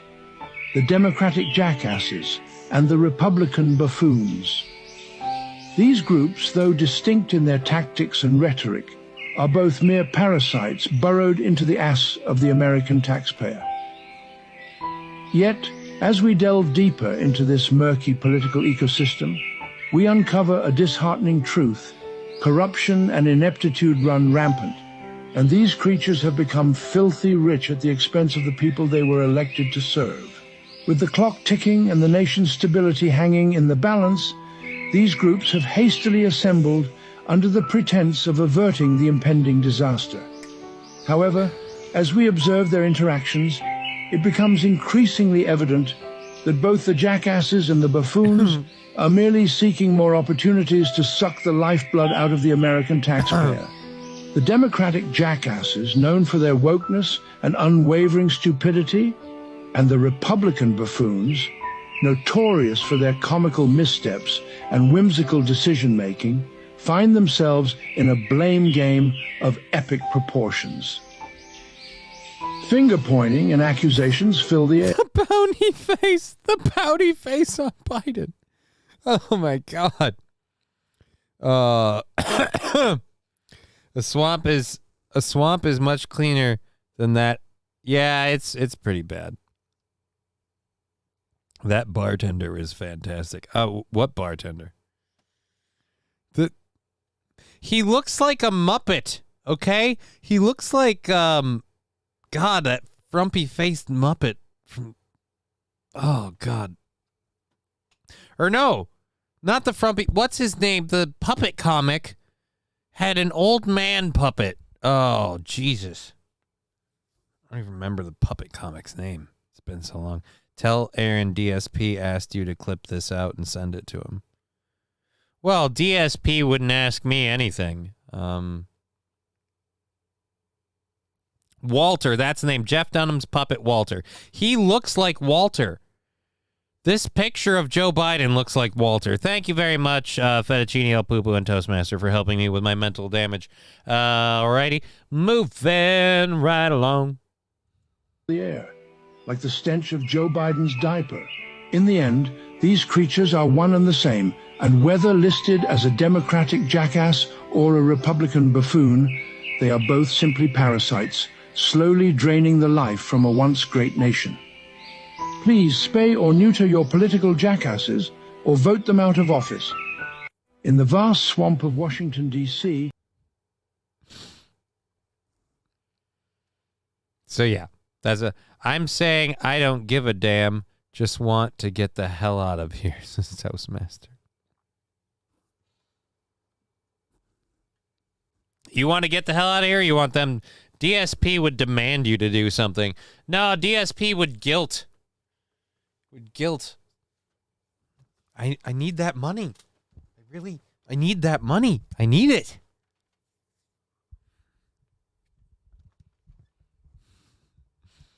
Whereas me, I don't guilt. I simply, I just, BYB podcast running a test. Good to see you guys there. Merchant there. Nothing on that. So plenty of no movement there. Okay. But, yeah, I just, we do what we do on the show, and if it makes it, it makes it. In the wilds of American politics. Wait, what? This is a different one. This is a different one. Hold on. In the wilds of American politics, we encounter a remarkable tale of transformation. Our protagonist, a young, idiotic bartender, embarks on an astonishing journey that takes her from behind the bar to the corrupt halls of Congress overnight. This young jackass, not known for her intellectual prowess, is driven by a fervent commitment to woke ideology. As she ascends into the halls of corruption, our young jackass is filled with idealism and vodka. Determined to...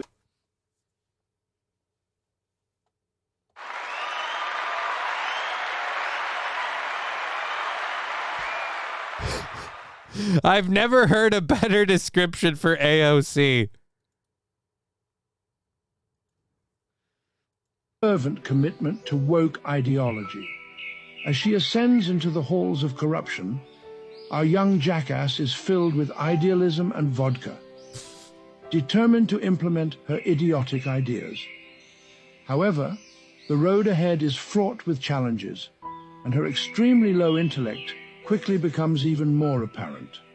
Her woke policies lead to chaos, and the area she represents becomes even more of a shithole. Illegal immigration surges, straining local resources. Poverty deepens, casting a shadow of despair over the...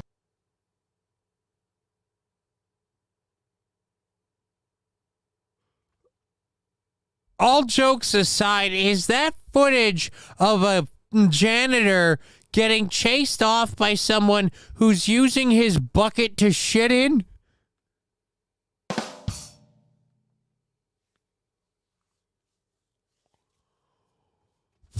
Did I walk into here? Holy Jesus. It's a shitty job.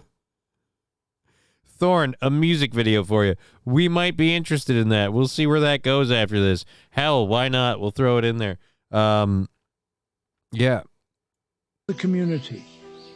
Drugs and crime grip the region, leaving its residents regretting putting a bartender in charge of their city. It appears that our young jackass's lack of intellect and dumbass notions are screwing the very people she was supposed to serve. The story of this young jackass in Congress is a cautionary tale, of putting a bartender in charge of more than making margaritas. However, a glimmer of hope emerges for this airheaded imbecile as an elderly jackass nears the end of her reign of stupidity. Creating an opportunity for this younger, even more dim-witted jackass to fill the void. Please spay or neuter your political jackasses or vote them out of office. I really support that message. Spay or neuter your political jackasses or vote them off. Of American that one was beautiful. That's where she got the vodka from. Someone else brought DSP up first, then Rusty Grammer did, not me this time. No, you're absolutely right, Saint Caesar. Them tits ain't got no political agenda, though, says Corn Dip.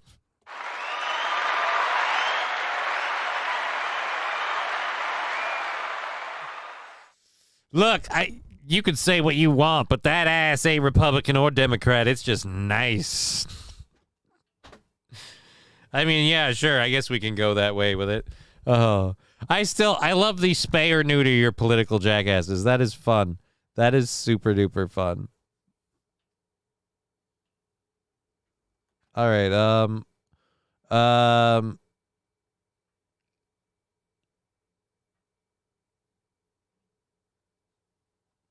Where's the, oh, we have to click it over here.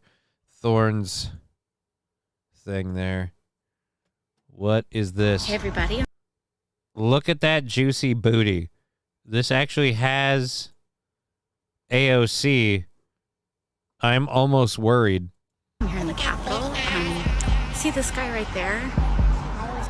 Right there. When I was walking up, he said, hey, it's right in front of a Capitol police officer. Hey, holy that's Alex Stein. Oh my God.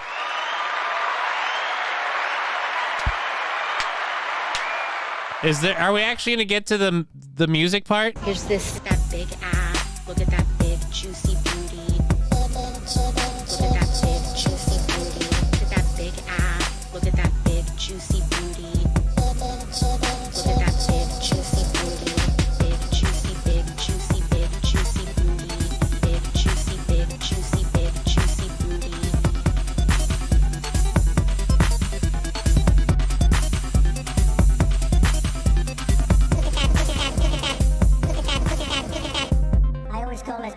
She wants to kill babies, and she's still beautiful. Hot, hot, hot, like it's a molly! No, I didn't want to. I'm gonna play it. Look at that big juicy booty. Yeah, that's what it. Alrighty.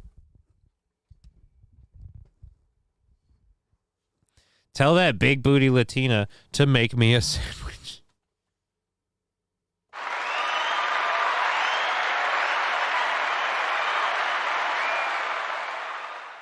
Oh, that's not cool.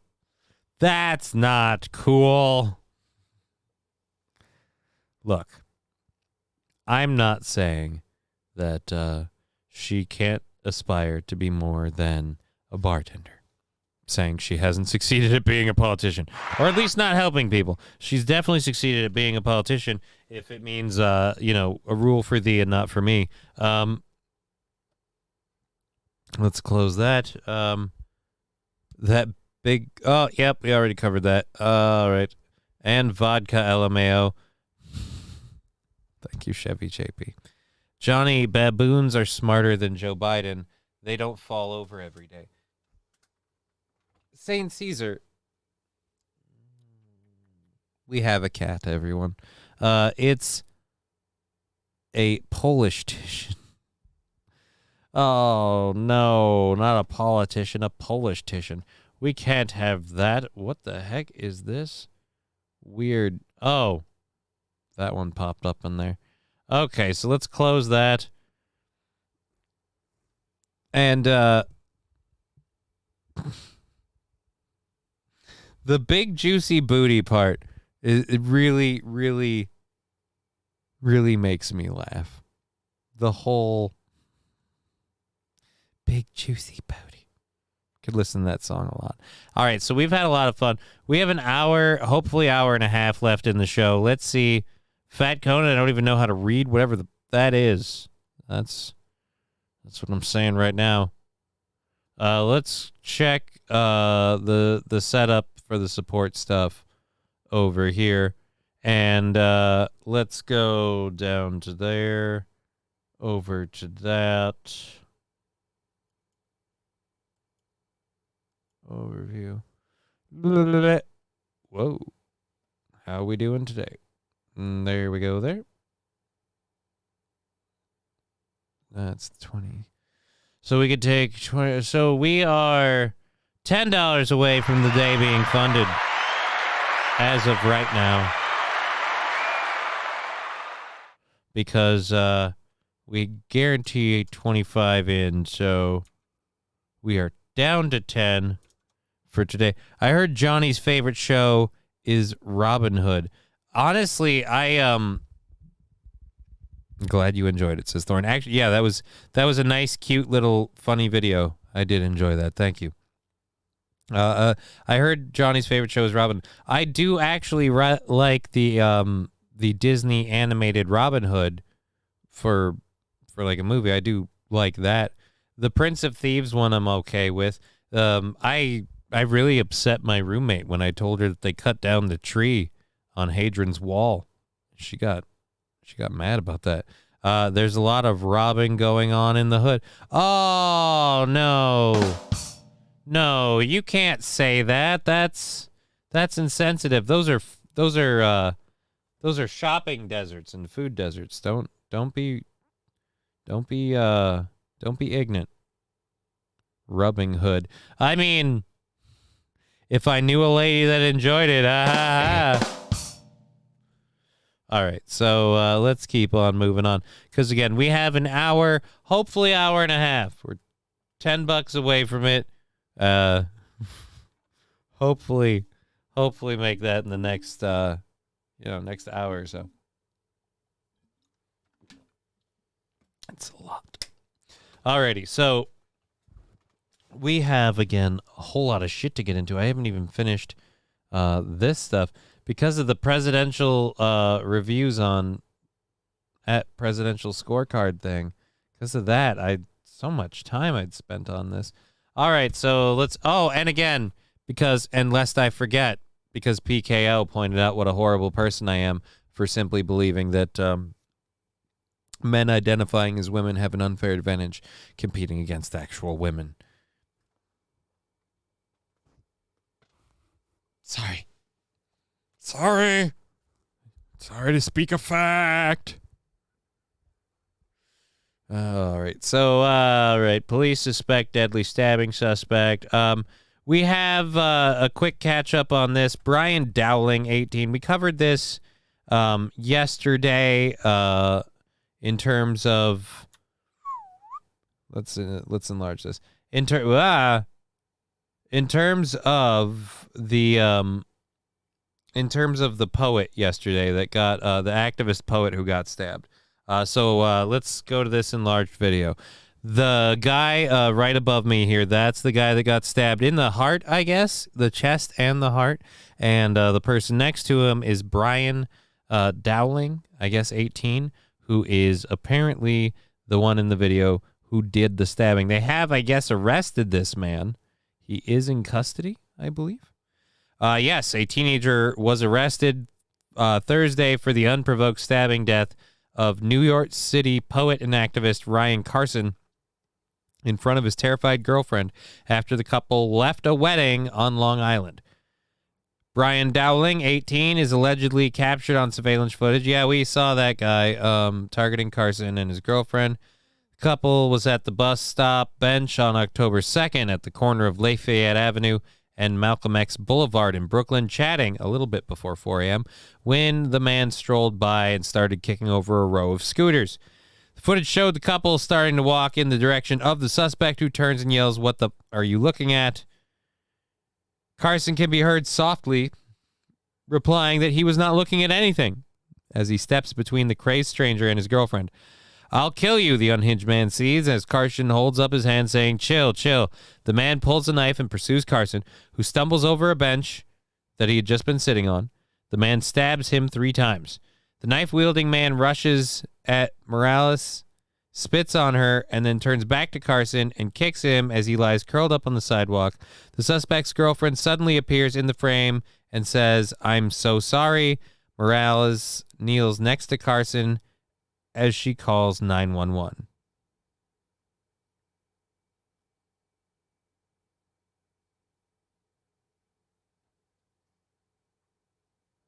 All right. The suspect's girlfriend suddenly appears. The suspect's girlfriend? So the lady at the end of the video that shows up was his girlfriend? You're dating that unhinged piece of shit? Are you kidding me? Did he tell him he was Antifa and supported BLM? Fat Conan, I don't believe he got the opportunity to do that. Between the just walking up and then having to defend his girlfriend, I don't think he got to laud his long history of activism and his defense of the less fortunate when he was being stabbed. That is the unfortunate thing. That's why I, for one, advocate the activism white knight badge, so that way when someone comes at you and you are one of those activists, you can go, but no, I'm an ally, and you can show your credentials. But I don't know that he was Antifa. And I'm pretty sure he supported BLM. He was an activist, so I'm sure he's like, I support BLM. Most activists do. But I don't know those things for fact. Hey, I support no cash bail. That would be ironic if he supported things like that, and this is what it led to. I, again, don't know what he supports. We just keep being told he's a poet and an activist. And I, for one, am simply saying that a little ironic. But again, the part that really surprises me is the lady that shows up, the black lady that shows up at the end to help them out. The black lady that shows up at the end and says, I'm so sorry, and is like trying to help them out. I never thought she was that douche canoe's girlfriend. So the guy stabs a bunch of people and his girlfriend shows up and is like, oh, I'm so sorry. Okay. Morales later told police that the suspect tossed the knife in a pile of trash. Fuck off. And then retrieved it before fleeing, according to sources. Carson was rushed to Kings County Hospital, where he was declared dead at 4:18 a.m. NYPD Chief of Detectives Joseph Kenny told reporters on Wednesday at a press conference on city crime stats that they had identified the suspect but did not release his name. The knife pierces Mr. Carson's heart, causing death, Kenny said. As Mr. Carson lay dying on the sidewalk, the male with the knife kicks him in the chest, threatens to stab the woman companion, and spits in her face. The beloved community activist moved to New York City from Boston in 2010 to attend Pratt Institute in Brooklyn. Most recently, he worked as a senior solid waste campaign manager at the New York Public Interest Research Group, according to his LinkedIn. Prior to that, he worked as the executive director of No ODNY, which he founded to come up with policy solutions to address overdose deaths. Police source said Dowling had worked at a local high school in Clinton Hill, but a spokesperson for the city's Department of Education said he was not an employee. All right, so was Dowling an employee or not? He was an 18-year-old. It's a little early to have a job. Dowling's the actual person. Right. Brian Dowling, 18, allegedly captured on surveillance footage. Why do we have to say allegedly captured? Wait. We don't know that it's him. We have to say allegedly captured. Because I was going to say, allegedly, no, if that wasn't him on the footage. Right, I get what you're saying. now. I was saying the footage clearly shows that he did not the allegedly stabbing part. We can't make that up at all. Alrighty. Are we going to see that on a Move to Florida commercial? What are you talking about? See what on a Move to Florida commercial? The stabbing? All right, video. Oh, all right. This one. Is this that? Whatever. All right, we already covered that. So, yeah, we already covered those two. We got the police suspect.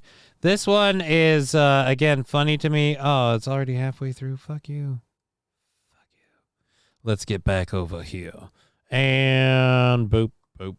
This one makes me laugh because, again, this shouldn't be a thing, but guess what is totally a thing? We wasn't sure if you knew Taylor Swift. I know. All right. Apparently she's dating a football player. Yes. Yeah, I might have to turn that audio up. You might not have heard. It's such a big deal that we have to make sure everyone's briefed on it, even in the White House. We have to make sure. Are you aware? We wasn't sure if you knew Taylor Swift. I know. All right. Apparently she's dating a football player. Yes. Do you have any inside scoop on that? It's like the biggest story. Right? That's what Anything you could tell us on that front. on that front. You know, all the gossip. Does here. President Biden think it's real? The relationship? In the vernacular of the National Security Council, I can neither confirm nor deny those reports. Will you take the question? I will happily take the question back to our analysts. I mean, I get that we're... oh, shit, that's right, mate. What does a crackling... Oh, F you, Janine Moose. F you, Janine Moose. I find any video that's a CNN story, I now check to make sure it does not have Janine Moose while I'm prepping my show. If Janine Moose is voicing your video, it ain't making the show. Why? Because Janine Moose. Fat Conan, he loves his analysts. Ah ha ha. Intended for curtain audiences seems serious. Intended for certain audiences seems serious. Wait a minute. What's intended for certain audiences? Moo, moo, moo. I just don't like, it's not good. The stuff she does is not good. And they keep having her make videos, and I'm just like, ugh. Never again. Your show, says Fanatical Bucks fan. Exactly. So I don't need to play Moo Moo on my show. It's my show. All right. So we have one last story. Holy crap! We're gonna finish the first hour by the end of the third, or by the beginning of the third.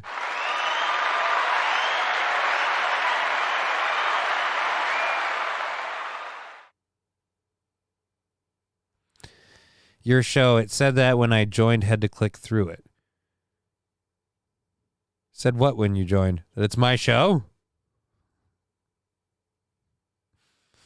All right. So,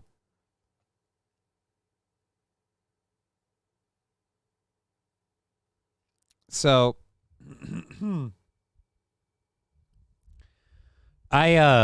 isn't a big intended for certain audiences. Oh, yeah, dude. I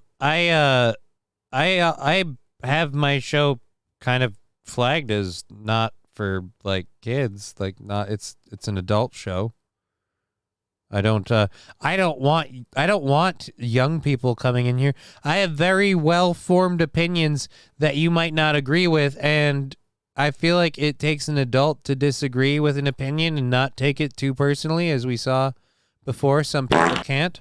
And I certainly wouldn't want a young, impressionable person who could take me as someone who has any sort of a platform, large or small, and disagree with my opinion and then somehow be like, oh, this is a problem, this guy's bad or whatever. Or I have to somehow interpret my life as being worse because this person exists. I would never want that. I would never want that. So I, again, would hope that adults watch this show, because adults can watch this show and go, I don't agree with what you said. You're a piece of shit. And I can go, yeah, I am.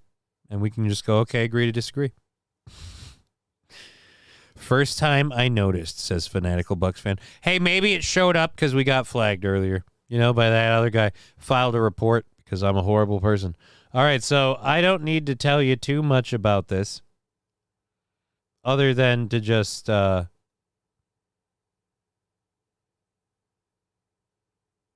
Hey, laser lips! Your mama was a snowblower.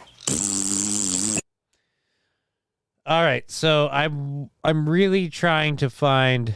hold on, I think I'm about to sneeze again because of that vacuum job earlier. All right, never mind. We'll just have to read it. I don't think there's a video. So there's a ship named Climate Justice, and it just got loaded up with how much? A 650-foot-long bulk carrier named the MV Climate Justice was loaded up with a huge load of coal and sent back to Asia.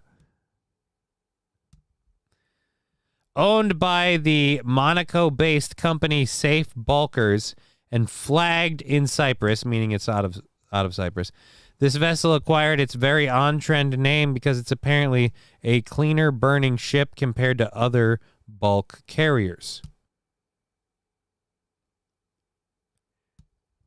The MV Climate Justice was docked in Vancouver, Canada, and loaded up with about 30,000 to 40,000 tons of coal. And it is currently on its way back to Asia to be burned in coal plants. The ship and its precious cargo are expected to dock in Yeosu, Korea by October 18th.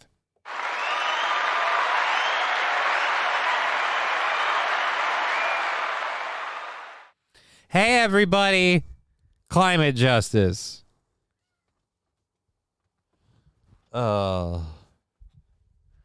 Toastmaster, you're terribly inappropriate sometimes, and we love you for that. Yeah, I'm inappropriate. I make adult jokes. I make stupid jokes. I have dumb opinions. Like I said, someone alert the climate fairies. Well, it's really not only is it a literal boatload of irony.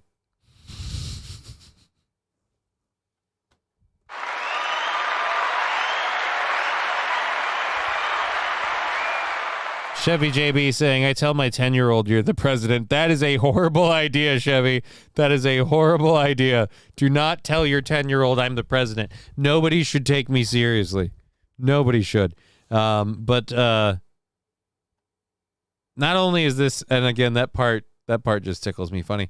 Not only is this a literal boatload of irony, but the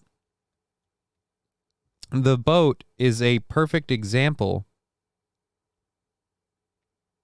of the whole argument people have against coal and oil. I mean, the boat is carrying a shit ton of coal to Asia from Canada because Canada doesn't want to burn the coal. Because remember, we want to be a clean burning country. We don't want to burn the coal. It'll make our footprint bad. So we're shipping it to China where they'll burn it. You guys realize we all breathe the same air, right? So what's the difference between Canada burning the coal and China burning the coal? And if you stop selling China the coal, they're going to look for something else to burn. They're going to get the coal from somewhere else. My point is, the pollution is going to happen from those places already. So acting like you can't do it, it's not going to change it. I'm not saying that's good. I'm saying that's just the facts. So they won't burn coal, and they're going to kill the oil and gas industry in Canada. Meanwhile, a ship named Climate Justice, shipping 40 tons of coal to Asia from British Columbia. So they're just wow. Like I said, a literal boatload of irony.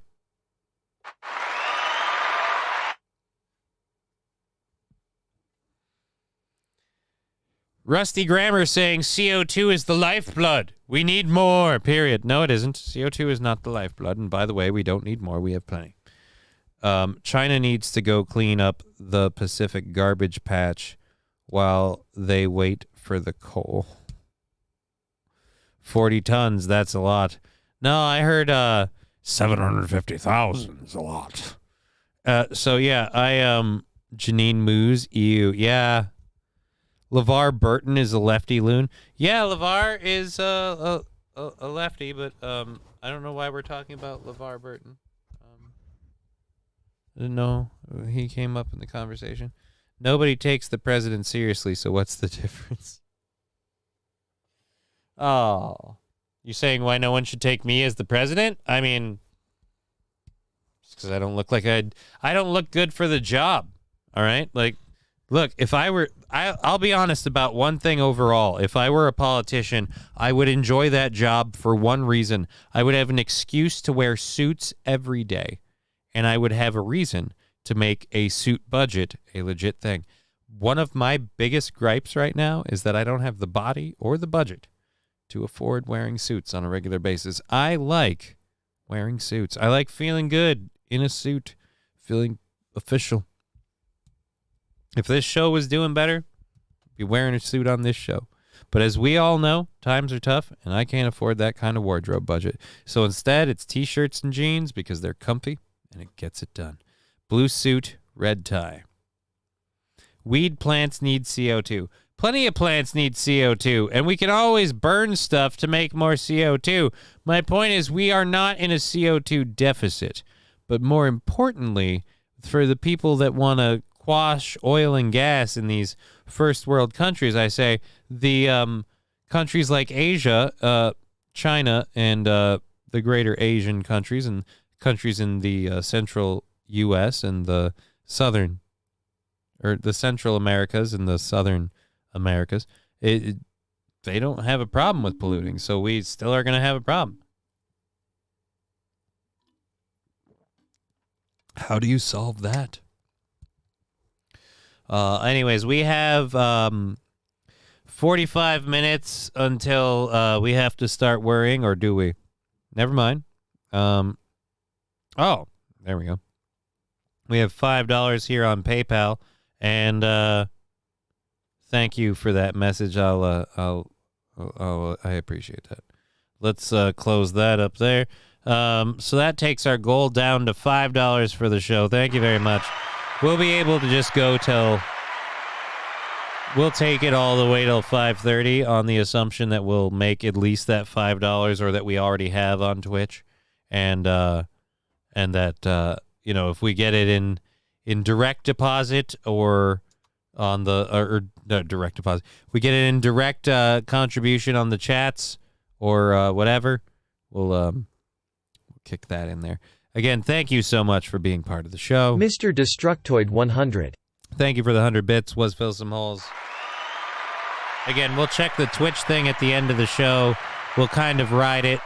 We'll ride it on the assumption we're gonna get that $5 is not enough for me to justify holding it off. We'll mention it. We'll mention other stuff. Hey, and we got a cat. And we got a kitty. Hey, everybody, I forgot this before. Kitty cam. Where is the kitty cam? Kitty cam. Boop. It's the kitty cam.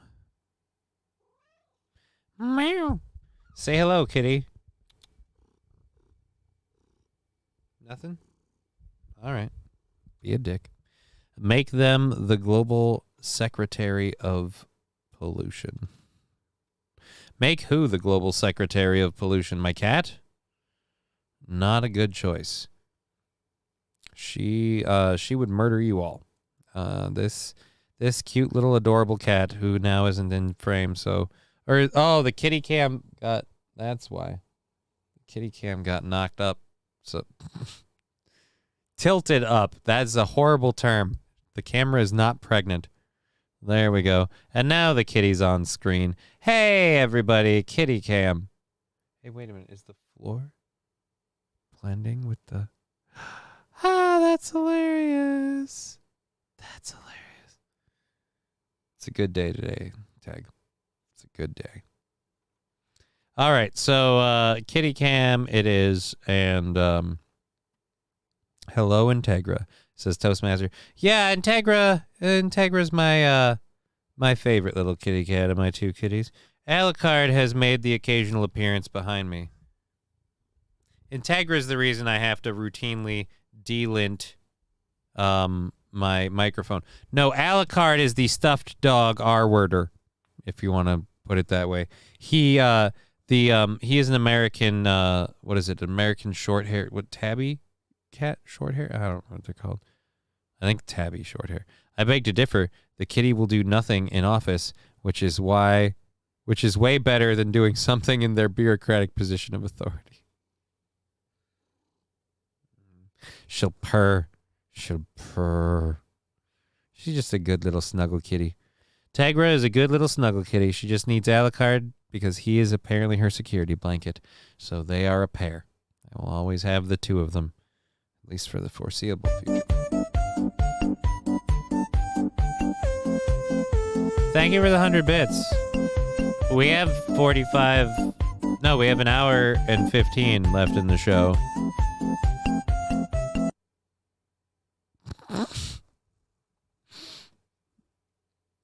It's a serious show, damn it. It's a serious show. All right, so we do have an hour and 15, and I need to load the second hour of stories because I need to quit effing around. I'm going to drop the audio just a little bit. We have a story about a flight that had some animals on it. We have a story about a Portuguese driver. Oh, Portuguese drivers. Okay, we were talking about those climate change people. And, well, we got a fun video for those of you that will always want to see them meet someone that's willing to stand up to them, because we have that in spades. And then we have a news story out of Indianapolis. There's a monkey that's been seen on the loose in Indianapolis drinking beer. In part because... So we're going to get into that. We also have the customs official thing that we have to do from Minnesota and what they seized. Yes, stop trying to eat the microphone. It's made out of metal. You little goober. I'd like to point out how hilarious it is that Aaron no longer mentions the cats when they show up on Steel Toe on that stream. He never mentions the cats anymore because he knows how much they're adorable. Anyways. So let's close this. Let's get to that. This first story, we have a video, but it has horrible audio. So I got to pull mine down for a minute until this ad is over.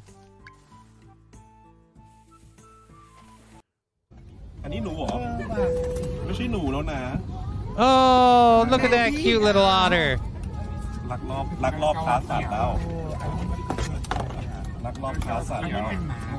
Oh, just a cute little baby otter.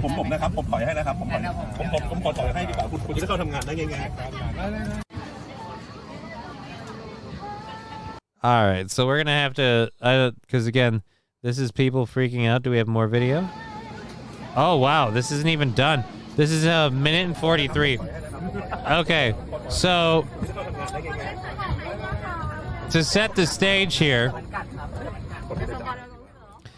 a rat and a baby otter were scurrying around on an airplane. The airplane did not know why the wild animals, were rummaging around on the airplane, and it turns out someone was smuggling them. But, we're not getting enough out of this because this is all straight up, oh, the cat left. I might as well, where's the video to put on? There we go. Is Aaron cat phobic? I mean, Asians, of course. Well, duh. Is not Aaron Spuds McMonkey? No. Spuds McMonkey was not there. Aaron is not cat phobic. He just insists he hates cats. He just it's a big front. we could see your belly, John. Yes, you could see my belly because that's the kitty cam, and right in front of my belly would have been a cat. They got out of someone's pants. Kind of. We'll read the story here. Let's go to the story. A plane from Bangkok to Taiwan took a wild turn when a rat and an otter smuggled aboard by a passenger got loose in the main cabin mid-flight. People were saying, I was so confused, so he said again, pet rat, pet rat. It was a white body, and it's not small, one passenger told Viral Press. The Wednesday flight aboard a low-cost Viet-air erupted in panic as the air hostess freaked out upon noticing what passengers described as an albino rat and a nearly 1 foot long otter scurrying around on the floor. A subsequent police search of the vessel also located a box containing 28 live turtles, a snake, 1 marmot, 2 otters, and 2 other rodents of unknown species among the luggage upon landing in Taipei. Police have focused their investigation on one female passenger who allegedly smuggled the creatures through security. The woman faces a penalty of up to $31,000 as outlined in Prevention Control of the Animal Infectious Disease Statute. I told the cabin crew and they checked the plane, as a passenger explained. That's when they found the big otter under one of the seats. They kept looking for the white rat, and an employee caught the rat. The passenger added, it bit them on the hand while they carried it back to the kitchen. Why, for dinner? At the back of the plane. The cabin crew immediately ordered anyone who brought the animals on the plane to make themselves known. The culprit did not come forward initially, but after the cabin crew started investigating, she demanded a refund and admitted to owning the escaped animals.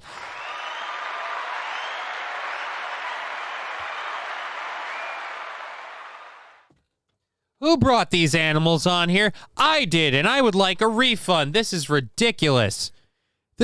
Your plane provides no service to smuggle animals in, and you treated my illegal merchandise that I smuggled in here with such disrespect. I demand a refund. And they whacked it with a shoe. What? After hours kitty cam becomes pants off, dance off, OF cam?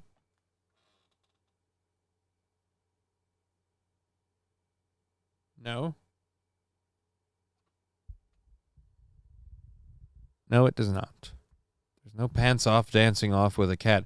That is gross. Why would you dance with a cat with your pants off? Sir, it's called a pussy. That doesn't mean you should fuck it. All right. So the cabin crew ordered anyone. She demanded a refund and admitted to owning the escaped animals. The woman may have brought the animals into the Thai market and looked to bring them home after a visit. The turtles will remain in quarantine, and the other animals will go to Pingtung University of Science and Technology for examination and confirmation before authorities dispose of them. Oh, that's sad. Viet-air is the first privately owned airline established in Vietnam and is currently the largest private airline in the country, according to the Victoria Advocate. Well, great for them, but they're smuggling turtles and rodents. All right, Aaron's afraid cats are going to attack the spider on his head. Nah, Aaron's not afraid of cats. His dog is the most cat-like dog you can possibly have. But at any rate, and he loves it for the same reasons that a lot of people love cats. It's like, oh, you just want to murder everything, but you can't. And then April wants, as she said today, a derpy cat. And to her, I say, I have the world's derpiest cat. My daughter's cat is so derpy. You already got your attention and your camera time. Ugh. Anyways, Portuguese drivers take matters into their own hands with climate activists. This video is one that I'm excited to play, so we're going to get this for sure. We're going to make sure we get I think most of the second hour is stuff I definitely have to get to. I think the third hour is the stuff we can save to roll over, but definitely got... I'm doing a show. Stop reaching up for attention. You adorable little freaking cat. All right, so again, German climate activists. Oh wait, no, that's not it. I wanted the video of the Portuguese one.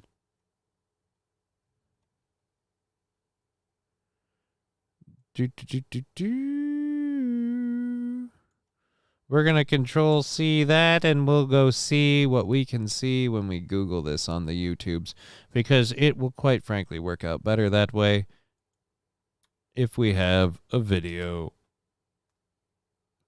Activists thrown off roads. All right.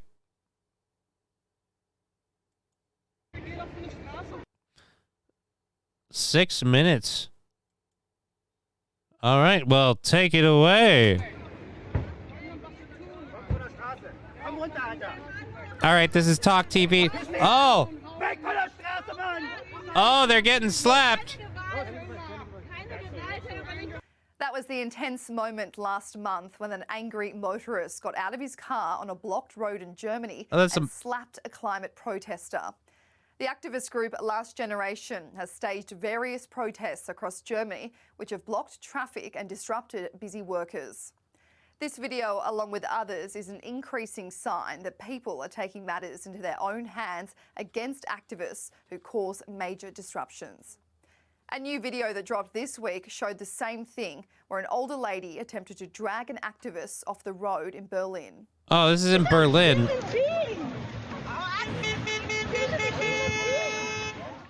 The day before that, this video went viral of a climate protester being dragged away by police.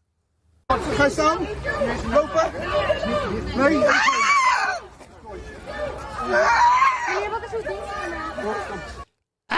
scream! Ah, you're hurting me! Then stop fucking going limp on them and dead bodying.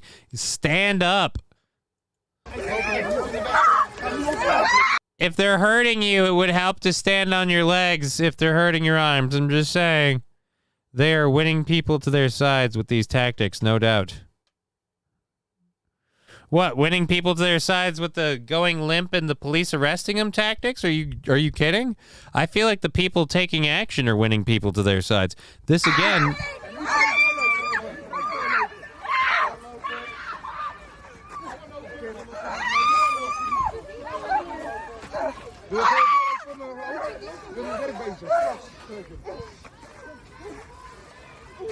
Honestly, if a few weeks ago, this video surfaced. I want to see that stuff happen around me. Because if I saw some lady getting dragged off in an eco-protest, I'd be like, burn the witch! Throw her in the river and see if she floats. If she is, she's a witch. Burn her. Just start going full-on fucking 1800s witch trials just on everybody. Or was that 1700s? I don't remember. Point is, Salem witch trials? Probably 17. Probably. Maybe even 16. But again, what's the lady reporter's OnlyFans, please? Yeah, I have the same question, but I don't know. I'd like to imagine she's wearing nothing but a sweet, sweet bra under that blazer, but I digress. I don't... which showed a frustrated cyclist trying to help out angry motorists who were beeping the protesters by literally shoving a man out of the way.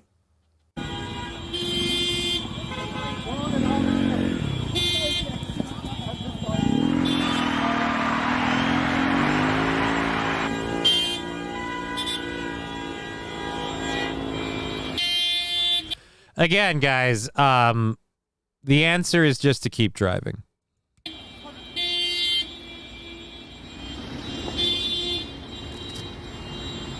A similar situation happened to a 14-year-old and a 16-year-old protester by Berlin police in September.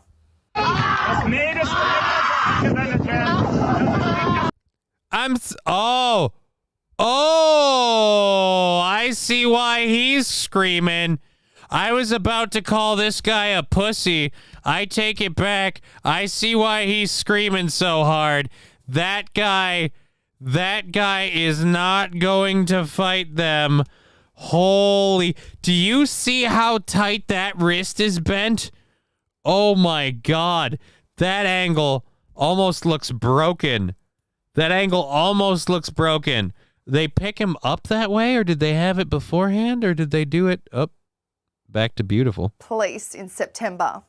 Up, they've already got it. So he was fighting him, and he just, that shit hurts. No fucking shit, dude. I'm doing it to myself just barely, and I'm like, oh my God. Holy Jesus. And again, dude, you fucking walk with them. Stop fighting them, and they wouldn't. Oh, why are they going to this length? Because you're in the way and you're breaking the fucking law.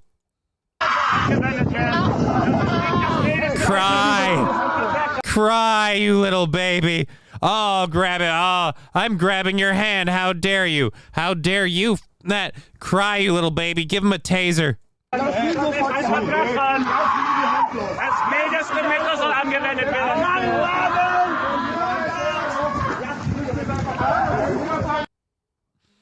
I don't feel bad for these protesters. I really don't.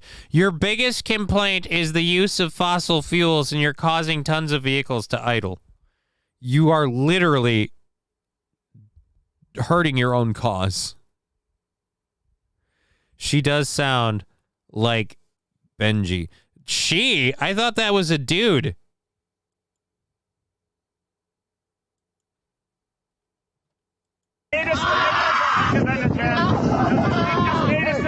Yeah, no, that's just a really sad excuse for a guy. I'm sorry. That's, I apologize. Hi, Fred. Hi, Benji. F you, Howard. That's technically a guy. I'm sorry. That is technically, that's a man. Yeah, technically is. Technically a man. There was an Adam's apple. There was a distinct lack of tits. And, let's be honest, the tone was a little too deep for a girl to be screaming. But again, yeah, it's a dude who sat down in traffic as an activist. So yeah, I mean, I'm using the term guy extremely like hot dog down a hallway loosely. But yeah, it's a guy.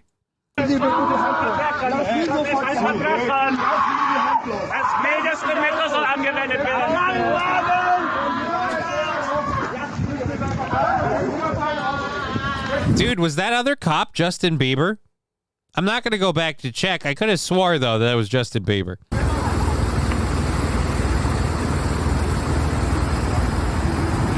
Oh, wow. You're telling me that this mohawk haircut person is not a productive member of society and instead is just going to sit here and pretend to do something? Wow, there's a spoiler. Is he stroking out? Is who stroking out? The guy that was screaming? The guy that was screaming had his wrist bent something fierce. I was going to rip on the guy that was screaming when I first started the video, and then I saw that wrist just torqued, and I was like, oh God, never mind. I take it back. He should be screaming like a little bitch because that fucking hurts. Like, that kid was, that wrist was pushed to the breaking point. Terminate the people with extreme prejudice. No, don't do that. Is he? Oh, the Bieber guy. No. I just meant that looked like Bieber, and I was going to say, is he doing that job now because of the stroke face? I am stupid. Antifa's being herded makes me happy. I don't know that they're Antifa. I think these are that whole stop oil now people. I feel joy. That's a fact check. Are you quoting stuff? I don't know what those are. Those quotes or not.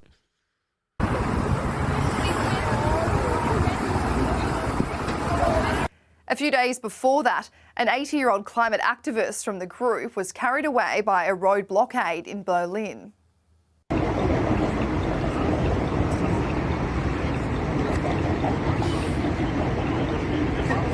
Oh, I really wish you'd stop using fossil fuels.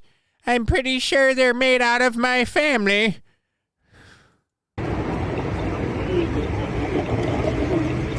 I'm doing this to make a difference, you fucking chouts. I won't go quietly. You can't stop me. Oh, I just shit myself. Oh, and everybody's smiling. And... oh, we're all doing... before I die, I want to feel like I made a difference.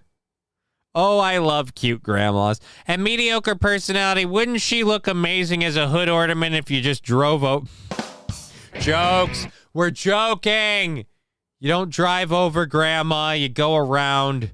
You drive over young people. They'll recover.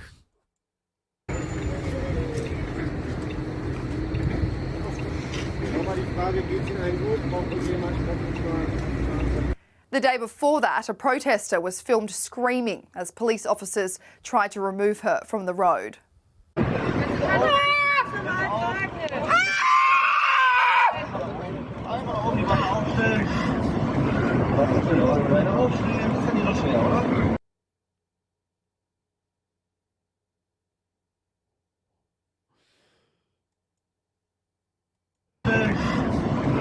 Wait a minute, what?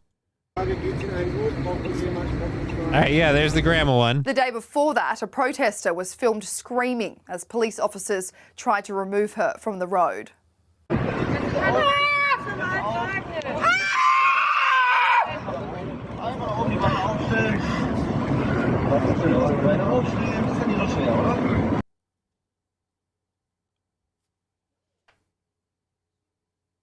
What is she screaming about? What is she screaming about?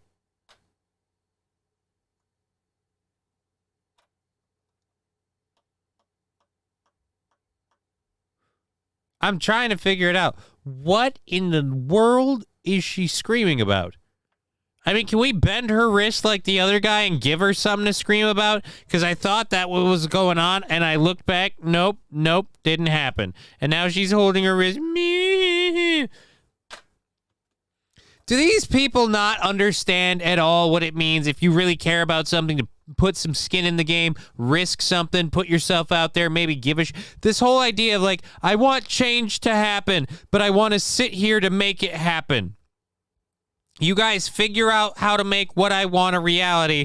I'm going to sit in front of you and poo-poo you people because I don't like what you do. For sake. This is why I don't like you, ma'am. Because you're crying over nothing. MP. Granny does look like a wax statue. Dude, Granny in real life burns, like, darkens in real time. It's scary.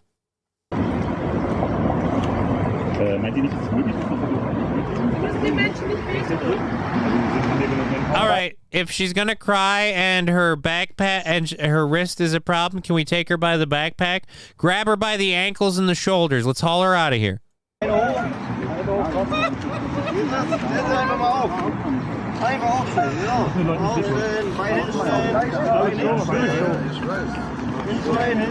Oh, they're going back for the wrist again. They might have. I take it back. They might have torqued that wrist again. She might have taken it in the wrist. I will allow her to scream with the way she was holding her wrist. They might have torqued her wrist really hard. In which case, I'll forgive the screaming. I still don't feel bad for you because you're a cunt, but I will forgive the screaming.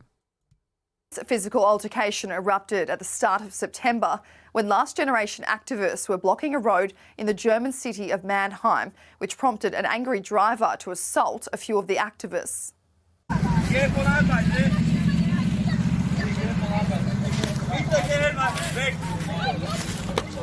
Oh, yeah. I'm not going to complain about that. You're sitting in a road to protest people using fuel. What do you think an idling car does? Do you notice not one of these people protests a gas station? You don't see any of these people lined up protesting a gas station because they would get arrested for that immediately. Store owners would have huge problems with that. But if they sit out in the middle of traffic, well, that's not a problem at all. I mean, then we just have to deal with the drivers who apparently are the meanie heads for doing something. No, you're the idiot for literally making your problem worse. Johnny Dab. You know what? I suppose we could do a little quick. It is, we do have a good 45 minutes left in the show. Thank you for being part of the show today. Grab her by the hair. Grab her by the pussy. Fuck him right in the pussy. Johnny's awesome and you know it. Clap your hands. Johnny's awesome and you know it. Clap your hands. Johnny's awesome and you know it. If you really want to show it.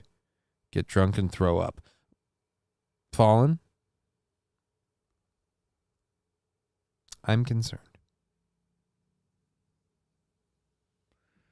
Go for the trans woman. I don't know what's going on there. Anyways, we'll go ahead and bring the chat box back now. We'll see how that goes. Let's finish with this video and then get into some other stuff, I guess. Now, these altercations between everyday people, police and climate protesters aren't only happening to the group Last Generation. Over the last few months, the climate activism group Just Stop Oil has also been blocking traffic and orchestrating public chaos. Just Stop Oil has been busy protesting against the UK government signing on any new oil and gas projects. Last night, 5 members of the group disrupted a show of Les Mis on the West End by storming onto the stage with banners, with 4 of them actually locking themselves to the stage.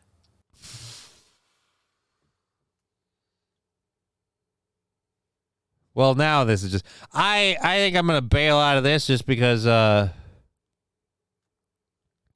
really... One, she's cute. But 2, I really thought there was a story here about Portugal. The thing I wanted was the protesters from Portuguese drivers and residents. All right, here we go. I should have scrolled down a little more. Here's the video I'm looking for. Climate activists tried blocking a highway in Portugal. Drivers ended it quickly. So here we go. This is only 30 seconds long. Should have gotten to this one the first time. So this is the one we wanted to get to. I thought they were going to get to it on that one, but I don't know if we'll get there fucking ever. It's taking all day.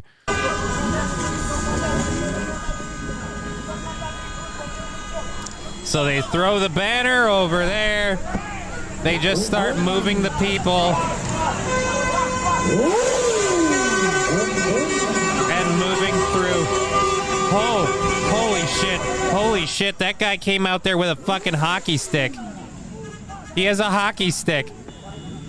And he's ready to start beating people. Oh my god, nice.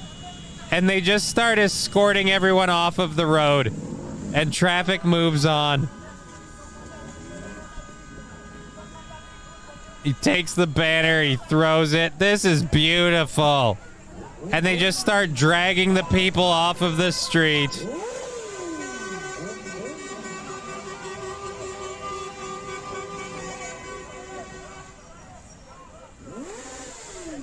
Oh, that's beautiful.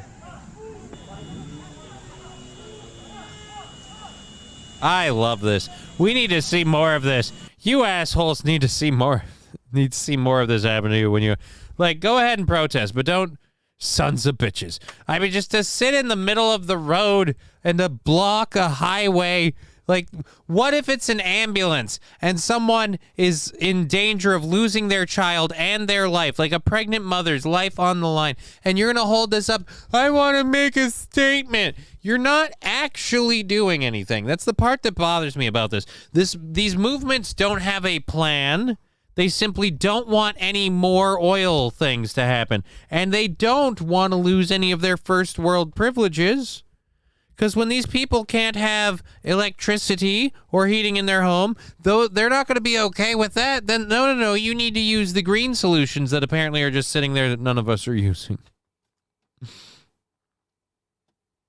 Rusty Grammar. We've got trucking shit to do. Damn right. Autoballs, roll out.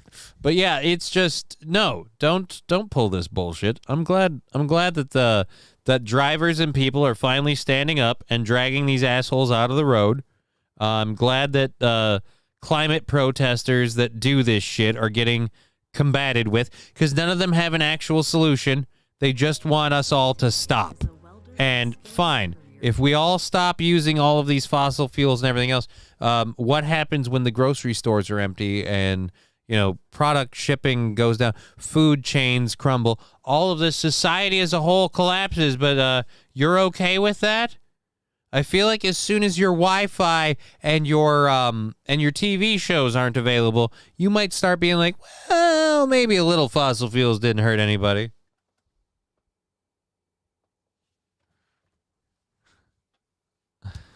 Fanatical Bucks fan saying, automated semi-trucks won't be programmed to yield for climate protesters glued to the road. Yeah, but I got bad news for automated vehicles. Those of you that think that that'll solve this particular problem.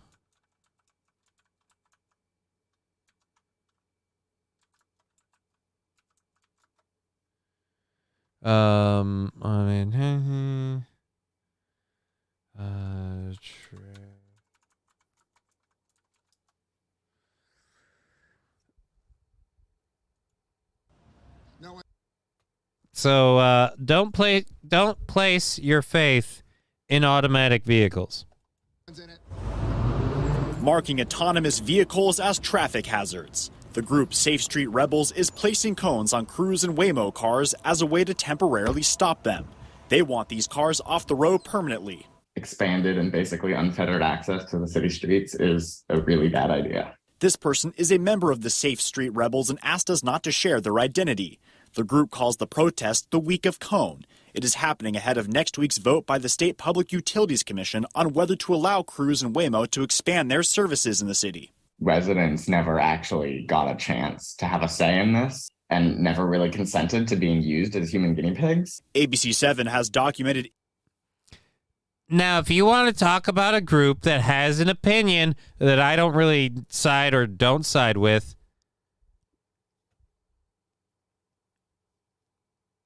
this group doesn't like this thing because it was forced on the people without the people truly having consent, and as opposed to just they're stopping the cars.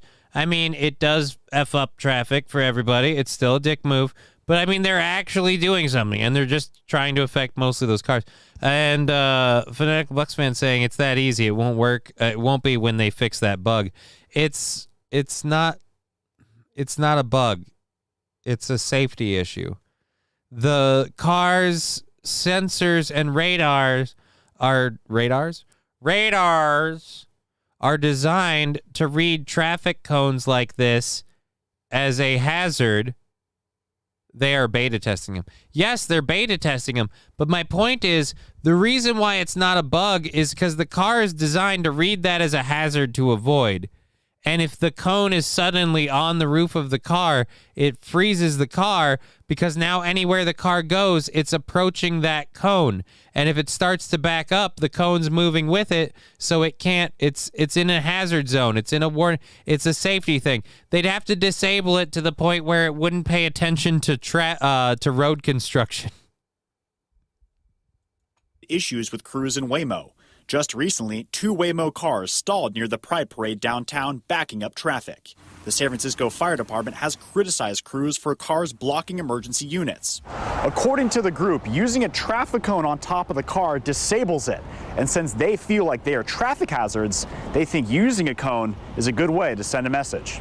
As a pedestrian, I feel a little uncomfortable with them As a cyclist, I also feel uncomfortable around them. Waymo told ABC7 News not only is this understanding of how AVs operate incorrect, but this is vandalism and encourages unsafe and disrespectful behavior on our roadways. We will notify law enforcement of any unwanted or unsafe interference of our vehicles on public roadways. A spokesperson for Cruise told us Cruise's fleet provides free rides to late-night service workers without reliable transportation options, has delivered over 2 million meals to food-insecure San Franciscans, and recovers food waste from local businesses. Intentionally obstructing vehicles gets in the way of those efforts and risks creating traffic congestion for local residents. Safe Street Rebels says the risk of these cars operating is not worth it. They say if cars can easily be disabled with cones, having more of them on the road is a hazard for residents. Even if he has a point. If all it takes is a road cone, maybe it's too dumb to drive.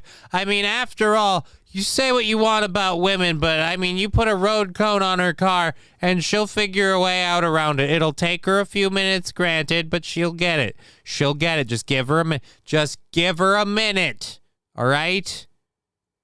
She'll get it. Vandalism. How? Nothing was damaged or defaced. If a tree falls in the same spot, it will have the same effect. Yeah, actually, it'll have less of an effect. A tree branch falls in the same spot, the vehicle will stop there. I mean, if a traffic cone is suddenly there, the vehicle would stop. But if you put the traffic cone on the street, the car would back up and go around the traffic cone because the sensor would read it down there. By reading it on the hood of the car is reading this traffic cone within a proximity that it can't be in, and it disables the whole system.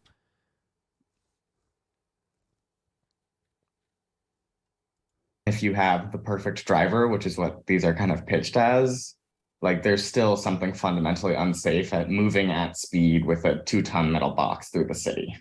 Ryan Curry, ABC7 News. Yeah, I kind of agree, but let's face it, that's where it's going. You were not going to be able to avoid it. But hey, like I said, good going. What are you going to arrest or sue? A tree? Well, no, Rusty Grammar. The vandalism thing, they'll arrest or sue the people doing it. But you're right. If it were a tree that suddenly fell down and blocked the car from moving, they wouldn't sue the tree. But then again, trees aren't randomly dropping branches to deliberately disable the vehicles. It's the deliberate part that they have a problem with. So cone on the hood is a mind-blown moment for the car. Yeah, dude, cone on the hood and the car's like, whoa, I don't know what to do. Because that's supposed to be down there, but it's up here, and it's not moving, and neither am I. How did it show up? What the hell? It just appeared like fucking magic, man. Sometimes you're the windshield, sometimes you're the bug. Thank you, Alibi Joshin.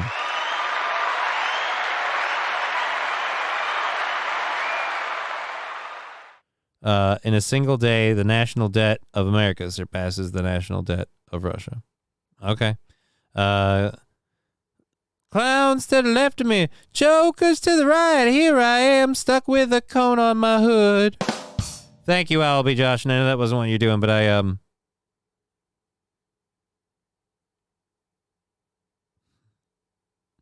sometimes you're the windshield, sometimes you're the bug. Here I am, stuck with a cone on my hood. It's a nice it's a nice little beat. All right, so let's talk about a couple of things that we have. How many of these? All right, so the activists thing, we've already done that. So let's get that out of the way, and we know what we have and don't have available.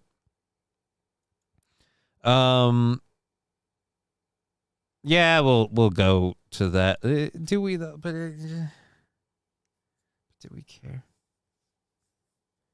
We're not going to bother with that. Screw it. We've got a half hour left in the show. We've got a whole hour's worth of content we haven't even gotten to. So I say kick that shit to the curb. Fuck it. I don't care. All right. Good point. All right. So here we are. With this story, we'll get through quick. A district mayor in Japan's biggest city, Tokyo, is banning annual Halloween celebrations in the area. The Shibuya city mayor, Ken Hasebe held a news conference Thursday when he discouraged Halloween partygoers from coming to the ward, which is famous for its annual celebrations. This year, we are making it clear to the world that Shibuya is not a venue for Halloween events. Please do not come to the Shibuya Station area for Halloween. Why is it they're doing this? Can we get to that part? The decision was made to prevent a possible crowd-crushing disaster caused by overpacked streets. We have a strong sense of crisis that we may not be able to ensure the safety and security of residents and visitors. The mayor specifically referenced the tragedy that occurred in the district of Itaewon in Seoul, South Korea last year, when over 150 people were killed in a massive crowd crush. A fatal accident like that can happen here anytime, he said. Shibuya, known for its massively highly trafficked crossing area near its station, has been the site of annual Halloween block parties in recent years. Yeah, dude, and I can see why. I'm just saying, I'd go to that party.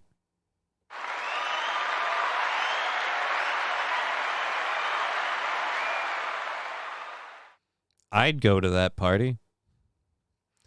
But anyways, back to this. So Halloween has been a surge of interest in Japanese society in recent years, inspiring civil and corporate events themed around the foreign holiday. Hot damn, Japan's taking on Halloween. I need to move to Japan. Fuck yeah. Cone phobia. Yeah, the automated vehicles have cone phobia. They are afraid of the cones. Finally done working for the day. Whoopee, says Mr. Q. Hey, Mr. Q, good to see you. Glad you're done working for today. Happy to have you part of the show. I believe you were the person who chipped in the $5 earlier. Thank you for that. We're going to check our funding to see if we've hit our goal in just a minute. Either way, we'll keep going for the next half hour on the $5. We can hopefully just see that come across. And if we don't, who knows? Anyways, let's kick into the rest of this story. So they're doing it because of the crowd crush thing. If Japan is starting to really embrace Halloween, I need to move to Japan. All right, so this one is fun. Custom officials in the Minnesota airport seized a box of giraffe feces. Last time I checked, we don't have a whole lot of songs that feature the cowbell. I gotta have more cowbell, baby.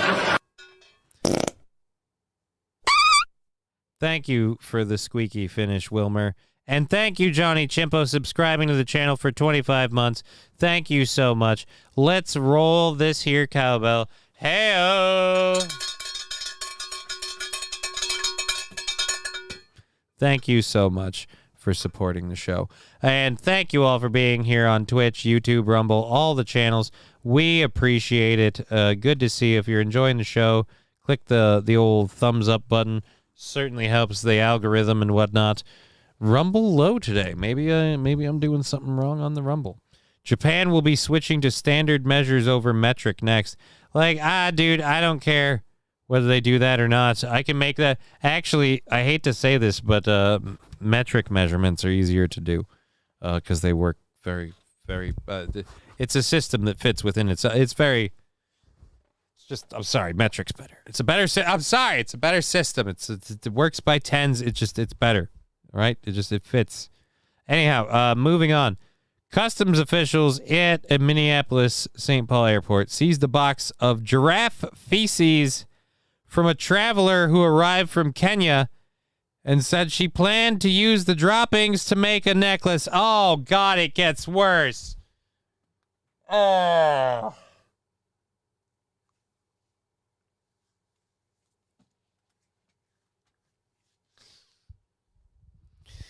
I mean, of all the reasons you could give to want to have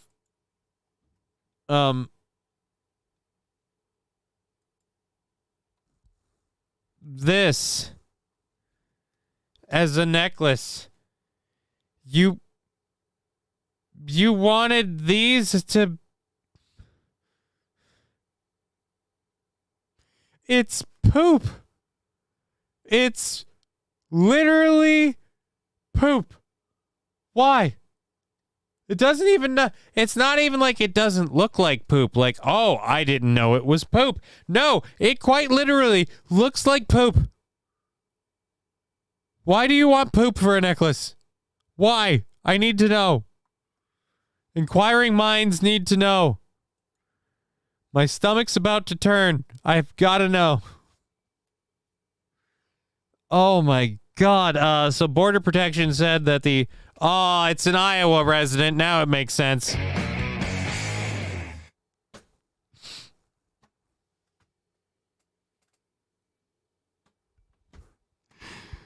Oh.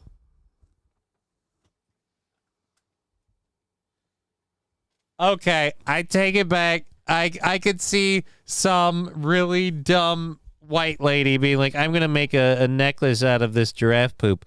I've heard of pearl necklaces, but I've never heard of a poop necklace, right? This is somewhere between a Cleveland steamer and a pearl necklace. Hold on, Johnny. You're telling me that giraffe shit cured lesions in the brain. You wouldn't make a necklace out of that shit. Dude, if wearing a poop necklace got rid of my MS, I would have to ask 3 questions. How long do I wear the necklace? Is there any other way? And is there absolutely any other way?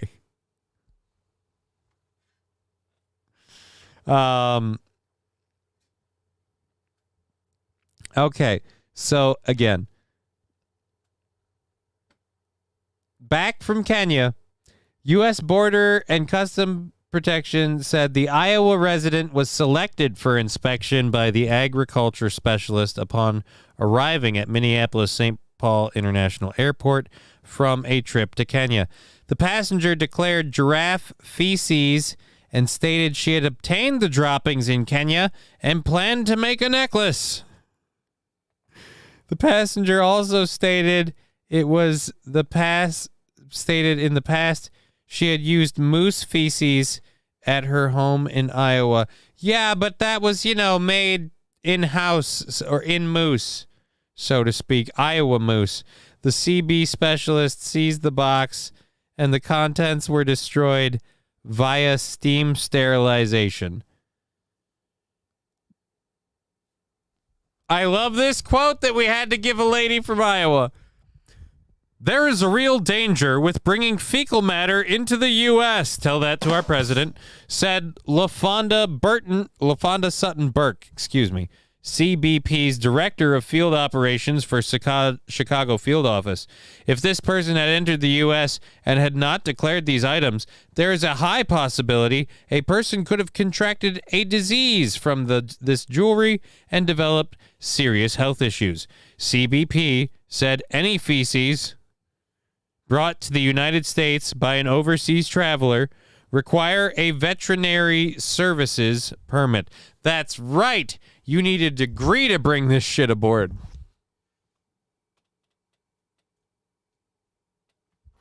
Forever, no. And you take it off, you instantly go back to the way you are now. Then I say, fuck it, I'll stay where I'm at. That's not a cure, that's a punishment. Yeah, my legs work, but where am I going to go with shit around my neck? Are you kidding me? I ain't doing it, Fallen. I ain't fucking doing it. All right, so thank you, Iowa. You're like the Midwest's Florida at this point. It's just, wow. A lady from well, I made it out of moose poop. Yeah, but ma'am, we have to really specify the entire act of wearing feces as jewelry. Horrible idea. Oh shit. Did she make more than one pair? Because I know someone that had moose poop earrings. and it was gross. But they were lacquered or whatever, but it's still gross. So if she made more than one pair, I think I know who has at least one. Oh, no. All right. I was going to read this one, but I feel like this one will be better. This one will be better for the audio and everything if we see the local news story on it. We have a half hour left in the show, and before we bust off to that, let's see if we've made the goal. Where do we go? Back to here, and let's check over there, and over here, and over there, and over there. Nope. So that's up there, and we've got none of them on here. Let's check this quickly. Nope. All right, so we still have $5 left to go to rock out that goal for the show, and let's get to this story. That monkey's gonna come kill us, Mama. I knew I was gonna want to clip something from this, but I didn't realize it was gonna be this goddamn quick. Holy shit.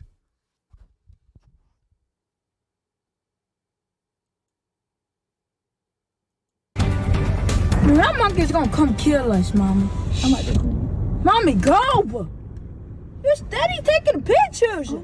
Yeah, Indianapolis Animal Care Services and IMPD right now involved in the search for that missing monkey on the east side of Indianapolis. A monkey on the loose at this hour. Police seem to have it cornered right now. Let's go to Fox 59 Sierra Hignite. She's live at the search area. The latest on the combined efforts to find Momo this morning, Sierra. That's right. I did not have a missing monkey on my bingo card this morning yet.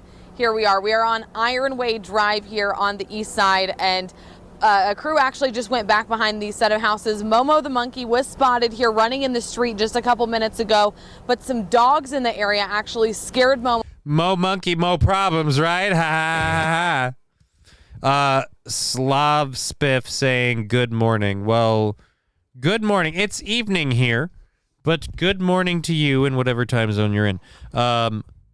Terry Tapboy says, check the basketball courts. No. The monkey was seen moving between the houses and in the backyards, so I feel like the basketball courts is probably not where to look. I don't think there is one nearby. If there is, then maybe. Alrighty. But I will say this.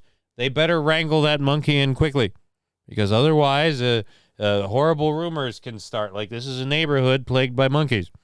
And then people will be like, well, we don't want to buy houses here. Then the market crashes. Now you got a problem. All right, so housing values are in jeopardy if that monkey is left to roam for too long.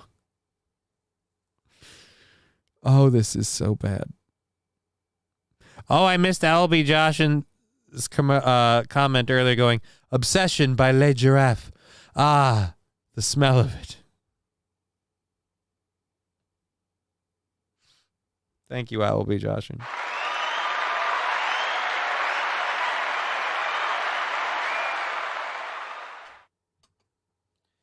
All right.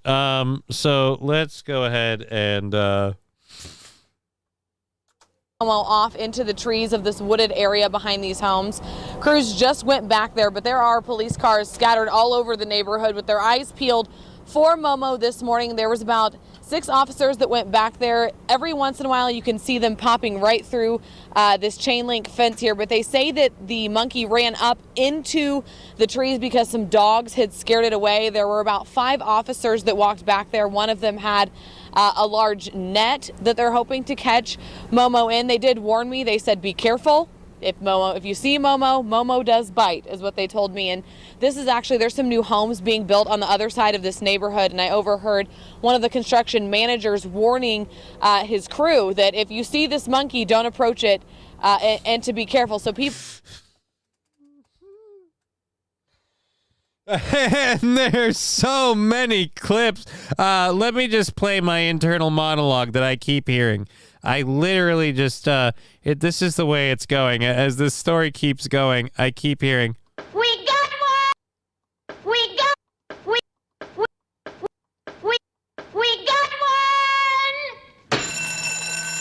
See, because every time I think I have a clip, then I've got another one, then I've got another. I have so many audio clips off of this that I want. People around here are certainly on the lookout for Momo this morning, hoping they can catch him now that they've got their eyes on him. Now, IMPD and IACS, they're both working together to find Momo, the missing monkey. Dispatch received calls around 6:30 last night that the monkey had escaped from a home near South Midhofer. We got one! And East Washington Street, which is right in the area that we're in right now. Police were dispatched to the 500 block of Iron Ridge Court. The monkey was Terry Tat Boy saying, please, monkey, don't go on a porch. Shut your mouth. I want that to happen. last seen before now, just a short distance away near the 10,000 block of Gate Drive, according to IMPD. Many people have been posting their pictures on social media saying 10,000 block of what drive?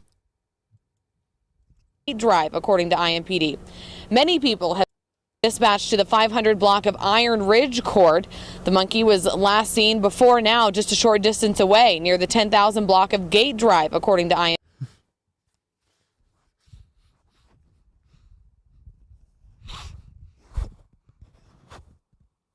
The 10,000 block of where?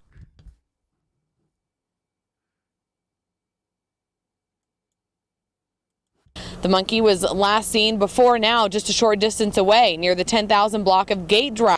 Near the 10,000 block of Gate Drive, according to IMPD. Many people have been posting their pictures on social media saying, I heard he should avoid there because there's been a horrible outbreak of monkeypox on Gay Drive. Dio said the same thing. Damn it. Gay Drive is where the monkey got the pox. Right? Was fill some holes. I'm not living there.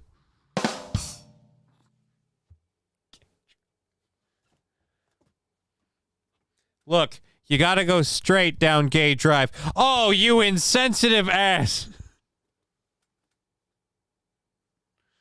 Look, I got twisted around on Gay Drive. Yeah, everyone tries it once, you know? Problem with Gay Drive is you can only go one way. Ha ha! Too many jokes. This story is a goddamn minefield of gold.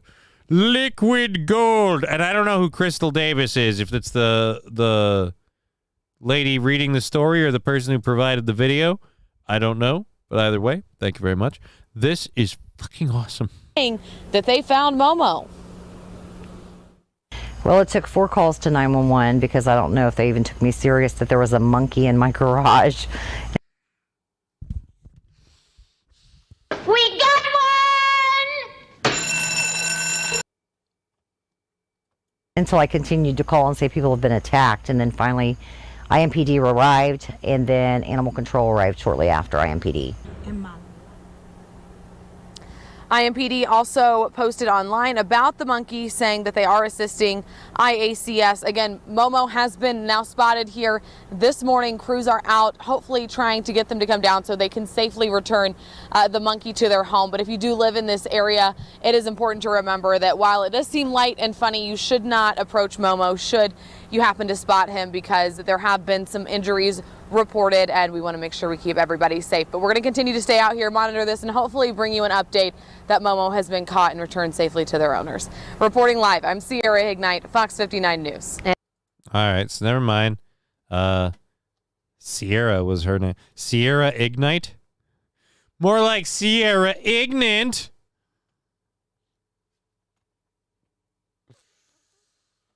Oh. All right, we only have 15 minutes left, so I don't know if I should open any other stories. Look out for Momo on Gay Drive. Right? There's a monkey on Gay Drive. Let's fill some holes. Trunk monkey. Oh, no. Momo's a trunk monkey. Now it makes sense. Somebody popped their trunk and forgot to put the monkey back in the trunk.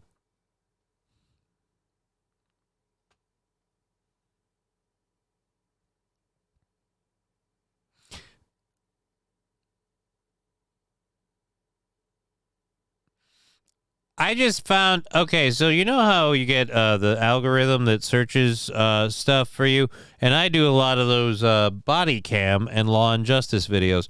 Well, because I actually follow the Law and Crime Network, I just got suggested a video that says, she killed her stepdad after finding hundreds of her nudes on his laptop.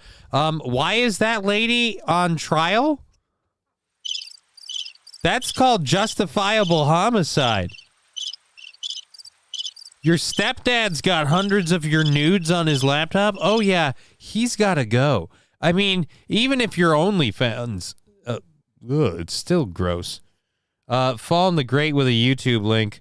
Momo's got a gun. Oh, no, Momo's got a gun. They're going to have to put Momo down. All right, let's see what the YouTube link is.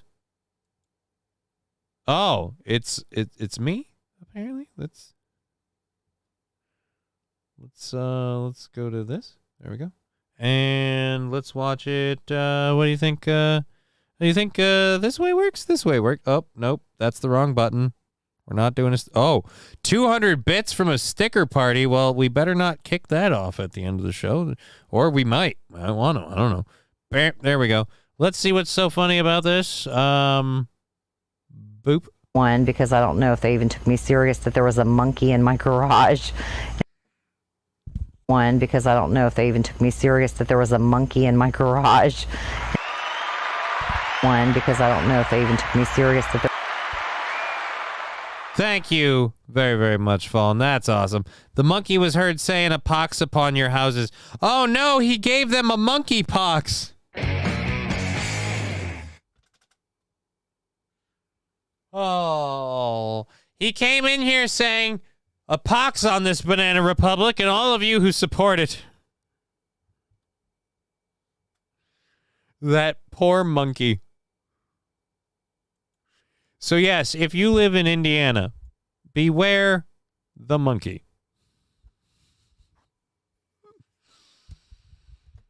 Oh, where's Indianapolis? Yep, that one's not getting deleted with the rest of the hour 2 stuff as we wipe out the hour 2 segment here for clearing that.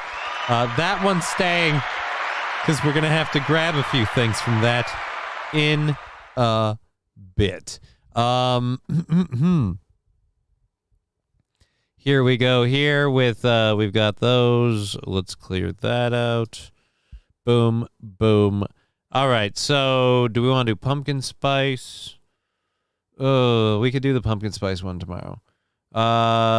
Wisconsin Capitals, dogfighting ring, Pinkett Smith. You know what? What's this one at the end here? This is a video. Let's go to that. Which one is this? And you can. Oh, this is a dude crying on heartbroken over shark teeth. Oh, yeah, actually, I remember why we were going to do this. All right, go ahead and go. Boom. Can get there, but for me, I like to know something's already even in the works. I'm sorry, I'm out. Unfortunately, I don't have that rich uncle. Unfortunately, I can't raise that friends and family around. Hey, Ryan, don't say that. Don't say you don't have that rich uncle. Don't say that. Look, my dad worked in a factory. My mom was a receptionist. You just got to deal with the reality of what you have. You got to be more innovative. That's the beauty of being an entrepreneur. You get to create value. Someone's very much just been, look, unfortunately, I didn't have that privilege y'all had because I'm black and I didn't have that opportunity. Dude, most people who are successful entrepreneurs, like all these people on Shark Tank apparently are, they didn't necessarily have a rich uncle, all right? They either had a smart idea and investors, or they did have family and friends that they could invest. But those people, if they're wealthy, aren't just going to invest in something because it's your nephew. You know, like your rich uncle isn't going to invest a startup in your company because you're his nephew. If he's a rich uncle who is rich because he's smart and he earned his money, he's going to ask, why do I invest in this? Where is my return? I hope they find him before nightfall. Look, if they don't find the monkey, then they'll be looking in the dark. And quite frankly, I worry about the people who might have gotten assaulted by that monkey in the dark just because, look, if you don't see it in the dark, the monkey is an unknown threat, right? You might get too close. You might provoke the monkey. Okay? Now all of a sudden, you're in a punch-up with a couple of monkeys in the dark, and it's not good. So, well, a couple. There's only one escape, so a monkey. But for me, I like to know something's already even in the works. I'm sorry, I'm out. Unfortunately, I don't have that rich uncle. Unfortunately, I can't raise that friends and family around. Hey, Ryan, don't say that. Don't say you don't have that rich uncle. Don't say that. Look, my dad worked in a factory. My mom was a receptionist. You just got to deal with the reality of what you have. You got to be more innovative. That's the beauty of being an entrepreneur. You get to create value. And what? Go with what you have. Don't look at what you don't have. The problem with the app that I see is there's nothing proprietary about it. There's no competitive advantage to it. But right now, I haven't had the opportunity to really I don't want to quash your enthusiasm, but I'm out. And I would add to that, you have smarts, you have passion. I think that even if you haven't had a ton of downloads, even if you come and say, look guys, I have a product, I haven't gone out there yet, but the product has something proprietary to it, I would be open to that. My problem is, at the moment, the money you need is to get to the product that's necessary. So for that reason, I'm also out. Ryan, don't feel discouraged because there's nothing wrong with you. But what we have here is not yet a business. We have a confused model. So it's too early to come in and ask for investment. I'm out. So, look, I came here because I figured, look, I'll just tell you that I don't even know what his app is. They're just crushing it. Look, I'm out. You came here with an idea. Excuses don't work in the real world. Yes, but declassified Crocs, that's the problem. Guess what we've been teaching all of our children, especially ones who have certain social justice cue cards that they can pull on. That, oh, it's not your fault. The world's been against you. Oh, it's not your fault. This, that, and the other. And then it's a wild mushroom app. Wait a minute. What? Really? I didn't look into it at all. It's for finding wild mushrooms? Like for tripping out on wild mushrooms? Or just so it's just a garbage app that nobody wants. Oh, if that's true. I'm betting you're making that up based just solely on the shirt, and I'm stupid enough to believe you. Trippy the magic mushroom, just kidding, I made that up. Yeah, I'm betting it has something to do with a rideshare app. I'm betting he has some idea for some new rideshare app. And that's the part where they're like, nothing about this is proprietary, meaning nothing about this is unique. Our main goal right now is to be able to build our user base, to be able to get our users to be able to use this application. Do you realize how impossible that is? And when I said, do you realize how many apps have tried to be ubiquitous so they have enough users so that the users can crowdsource information and make it work like Waze have or like someone else have? Look, I'm not going to overcompliment you. I'm not going to just build you up because I know this hurts and I can see it on your face how bad it hurts. We're only in the iOS store. We haven't even jumped to my mom can't even download the application. How many people in Toronto use their airport? About 20 million a year. Okay. How many people live in San Francisco and use SFO? San Francisco, who use it, about 55 million users. What are the other airports? Atlanta, which is 104 million. Okay, just take those three. Yes. Right? Your potential user base is over 200 million people, and you have 169 monthly active users. It's not the number of airports. Yeah. As an application that's in beta, a lot of people believe in us. When we pitched last year at Colgate, when this was just an idea, we had 3 Forbes 30 under 30 CEOs Ryan, that believed you're lying to your... He just pointed out you're in these 3 airports, whatever the trippy is. You're in these 3 airports. You could have a couple, 100 million users. Oh, gee, just what we need, a new airport app. I'm going to look into this in a minute. I want to see what trippy is. To think that you're going to be so differentiated that everybody's going to ignore iOS Maps and Google Maps and come to you. I get this is hard. Oh no, he's gonna cry. Oh, or are we gonna see, is he gonna get so stressed out that, He's gonna puke! puke. He's gotta puke. So wait a minute, you want to beat out like Google Maps and shit? It's hard to be an entrepreneur. I'm saying this to you to try to help. The one mistake almost every entrepreneur makes that we have to overcome is we lie to ourselves. We tell ourselves that it's a great idea. The problem with your idea is it's a feature, not a product. I hope you get there, but I'm out. I wish you the best, buddy. Thank you. Good luck. Good luck. Hold on. Please tell me he calls them racist. Hold on. I just have to say one thing. Ah, we did a commercial break. Hold on. I just have to say one thing. I know, like, I have put my blood, sweat, and tears into this. I have done. And if I make a dramatic show of myself on TV, do they pay these people for this stuff? Honestly. I don't believe this. I think this is fake. I think this whole thing is fake at this point. This whole, like, we shoot you down, and now you're coming back with a big emotional thing. Oh, you don't like the app I've got? This other thing, I call it a search engine.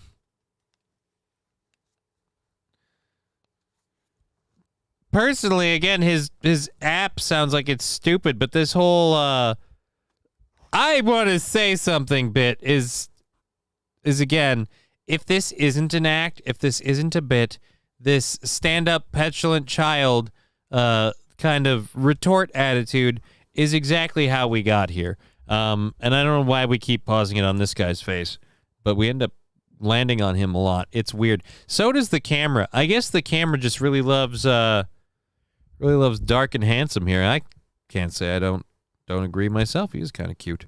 This while being a college basketball player, while being a full-time computer science major, a student, a leader on campus. So you're doing all of this shit and you expect people to just jump up and invest in your company. How about you finish some of this stuff first and then you make your company a priority? And by the way, flaunting your resume doesn't make your product any better. Is just one thing, I think. And I love his kind of smirk, like, yeah, tell me how much stuff you've done. That doesn't change that you're selling me a piece of crap. And she kind of got shocked. Does she not like being talked back to, or did that kind of perk her? Being a full-time computer science major, a student, a leader on campus, all these... Oh, she went, ooh. All right. I got $5 on the humidity just went up on... What we'll call her Gilf. We'll call her Miss Gilferson. Miss Gilferson? Let's say Miss Gilferson. Miss Gilferson. Things. I've been able to do all this in the back of the bus on the after away games when we're traveling back from D.C. I'm going to give you a sob story, so if you don't support me, you hate poor black people. I got bad news for you. If that's the way you're going to play it, they hate poor black people. Coding. In the airport before games, I'm coding. Ryan, you know what? Stop patting yourself in the back and stop feeling sorry for yourself. I've spent 36 hours straight coding, teaching myself differently. So is Robert, so is Barbara. It's part of the deal. Accept that hard work, struggle, and sacrifice is part of being an entrepreneur. Don't feel sorry for yourself. Go get the job done. I'm not patting myself in the back. I'm just telling you my story. You're gonna go... Telling you my story. You didn't get what you want, so you're crying. And you're patting yourself on the back for everything you've done in the amount of time you've done it. Don't get it wrong. Don't get it twisted, bitch. In the real world, it's about investing in the entrepreneur. It's about investing in the entrepreneur as much as the product. Right. I understand. No, you identify. It's about investing in the entrepreneur. No, it isn't. That's not what it's about. This whole thing's about investing in the product, not the entrepreneur. So wait a minute. They're investing in you? So what? You just get to keep the money? Does this guy just think he's just going to take a whole bunch of money for... I want my reparations, says Johnny Chimpo.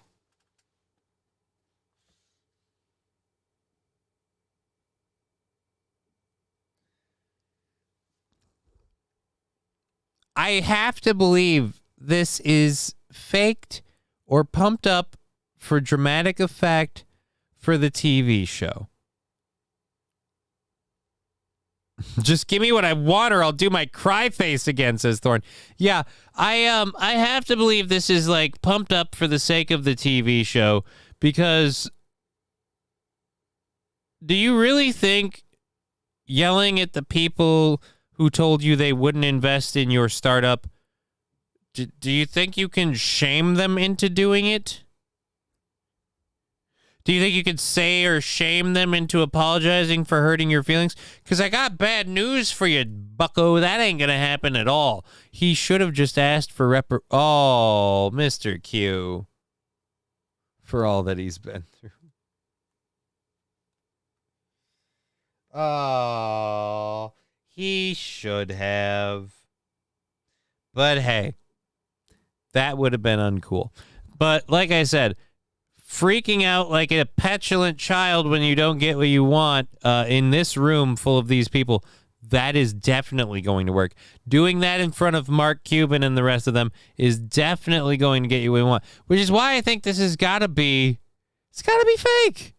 It's got to be fake. It's got to be the kind of thing where he came in here, they gave him his no, and then he went, Fight a need. You got to create a real product and a real business. Go ahead and prove us wrong. You know how many times I've been called wrong and an idiot? And every single one of those times is maybe hundreds of millions, if not billions of dollars. Right. You just got to go prove it. But you have to have a product before you can do that.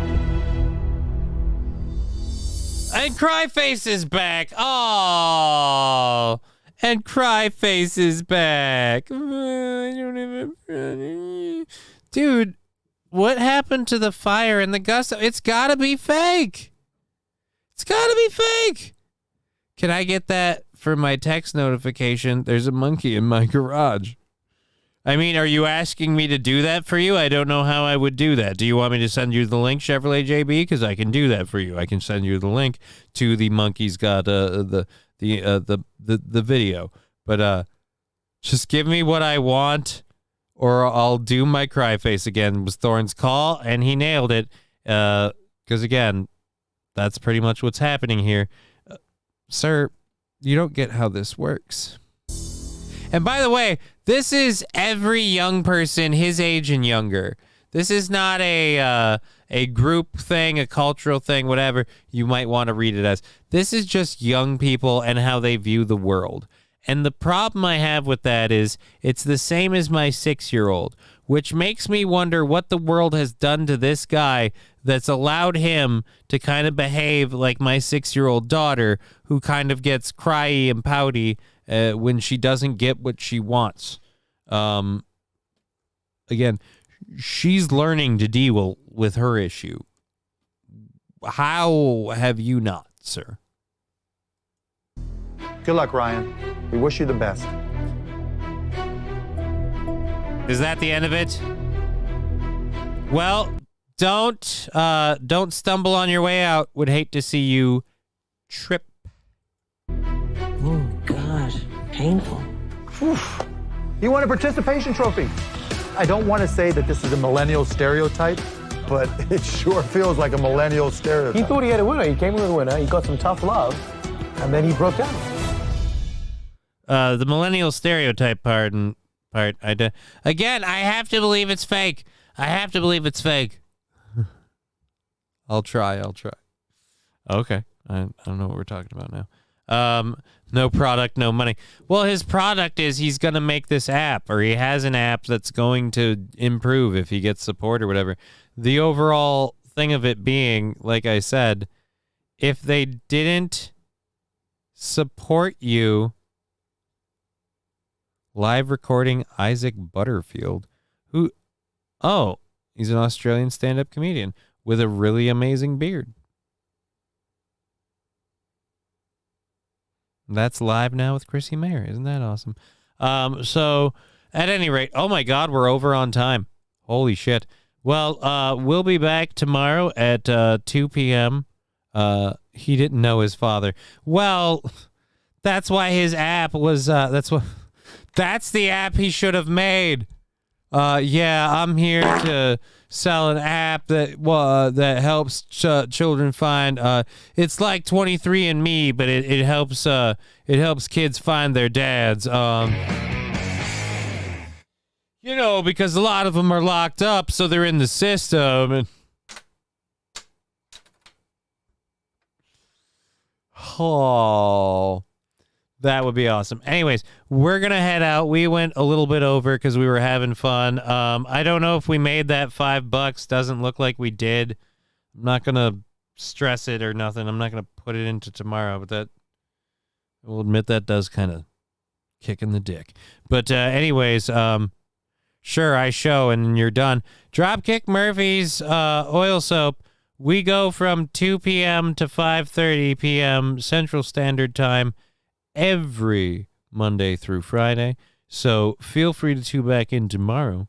We'll return to this amazing broadcast, an amazing program, and keep it all rocking and rolling. I take it back. Hold on. We were 30, 22. So we're so yeah, we're it's 5. So yeah, we're 5. We're done with today, and we're technically like $2 into tomorrow. So we'll just roll it that way. Here we go. Boom. 48 for tomorrow. We are all good with everything that came through on Twitch.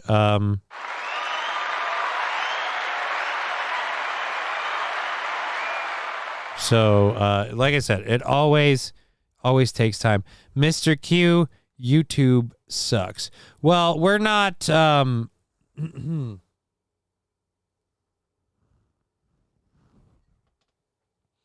we're not allowed to take donations on YouTube currently.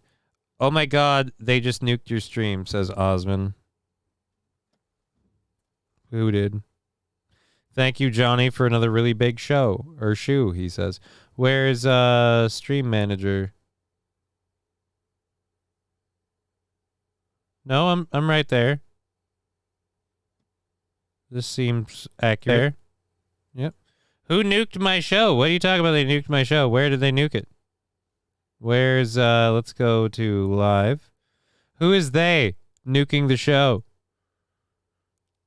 Freaking me out, man. Is it on Rumble? Nope.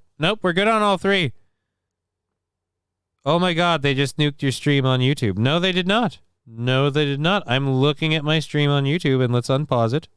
Nuking the show. Freaking me out, man. Oh. Freaking me out, man. Oh. Yeah, see, we're right there. Freaking me out, man. Oh. Yeah, see, we're right there. Freaking me out, man. Oh. I like that that's just reporting in the background. Now it's back, says Harvey All. Maybe it did. No product, no money. He didn't know his dad. What the policies of dancing. Is this the message? Understood. All right. Anyways, it was gone for a minute for policy violation. Oh, okay. I get it. We were airing right. That's why. Screw that shit. I was also pausing it and making it mildly offensive jokes at the same time. But whatever. You know, I should have realized that's a thing. We went even farther, but we got our goal done. We're a little bit into tomorrow. Thank you very much. We'll be back tomorrow morning. We'll be back tomorrow evening. Or tomorrow afternoon, I should say, at 2 p.m. Central Standard Time for another amazing show. Thank you so much for being a part of it. We've been funny. You've been an audience. You know the deal. Until next time, take care of yourselves. Au revoir.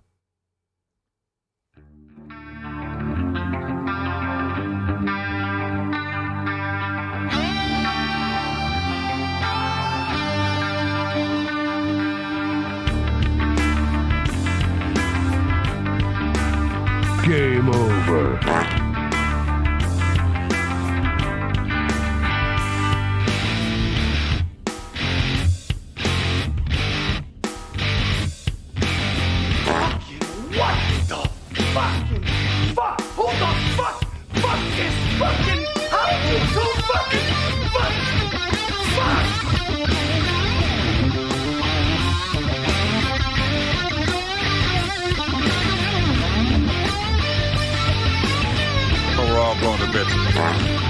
if I pull the underwear out of my crack?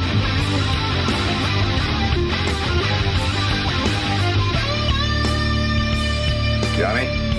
Fuck off. What do you know about illegal narcotics?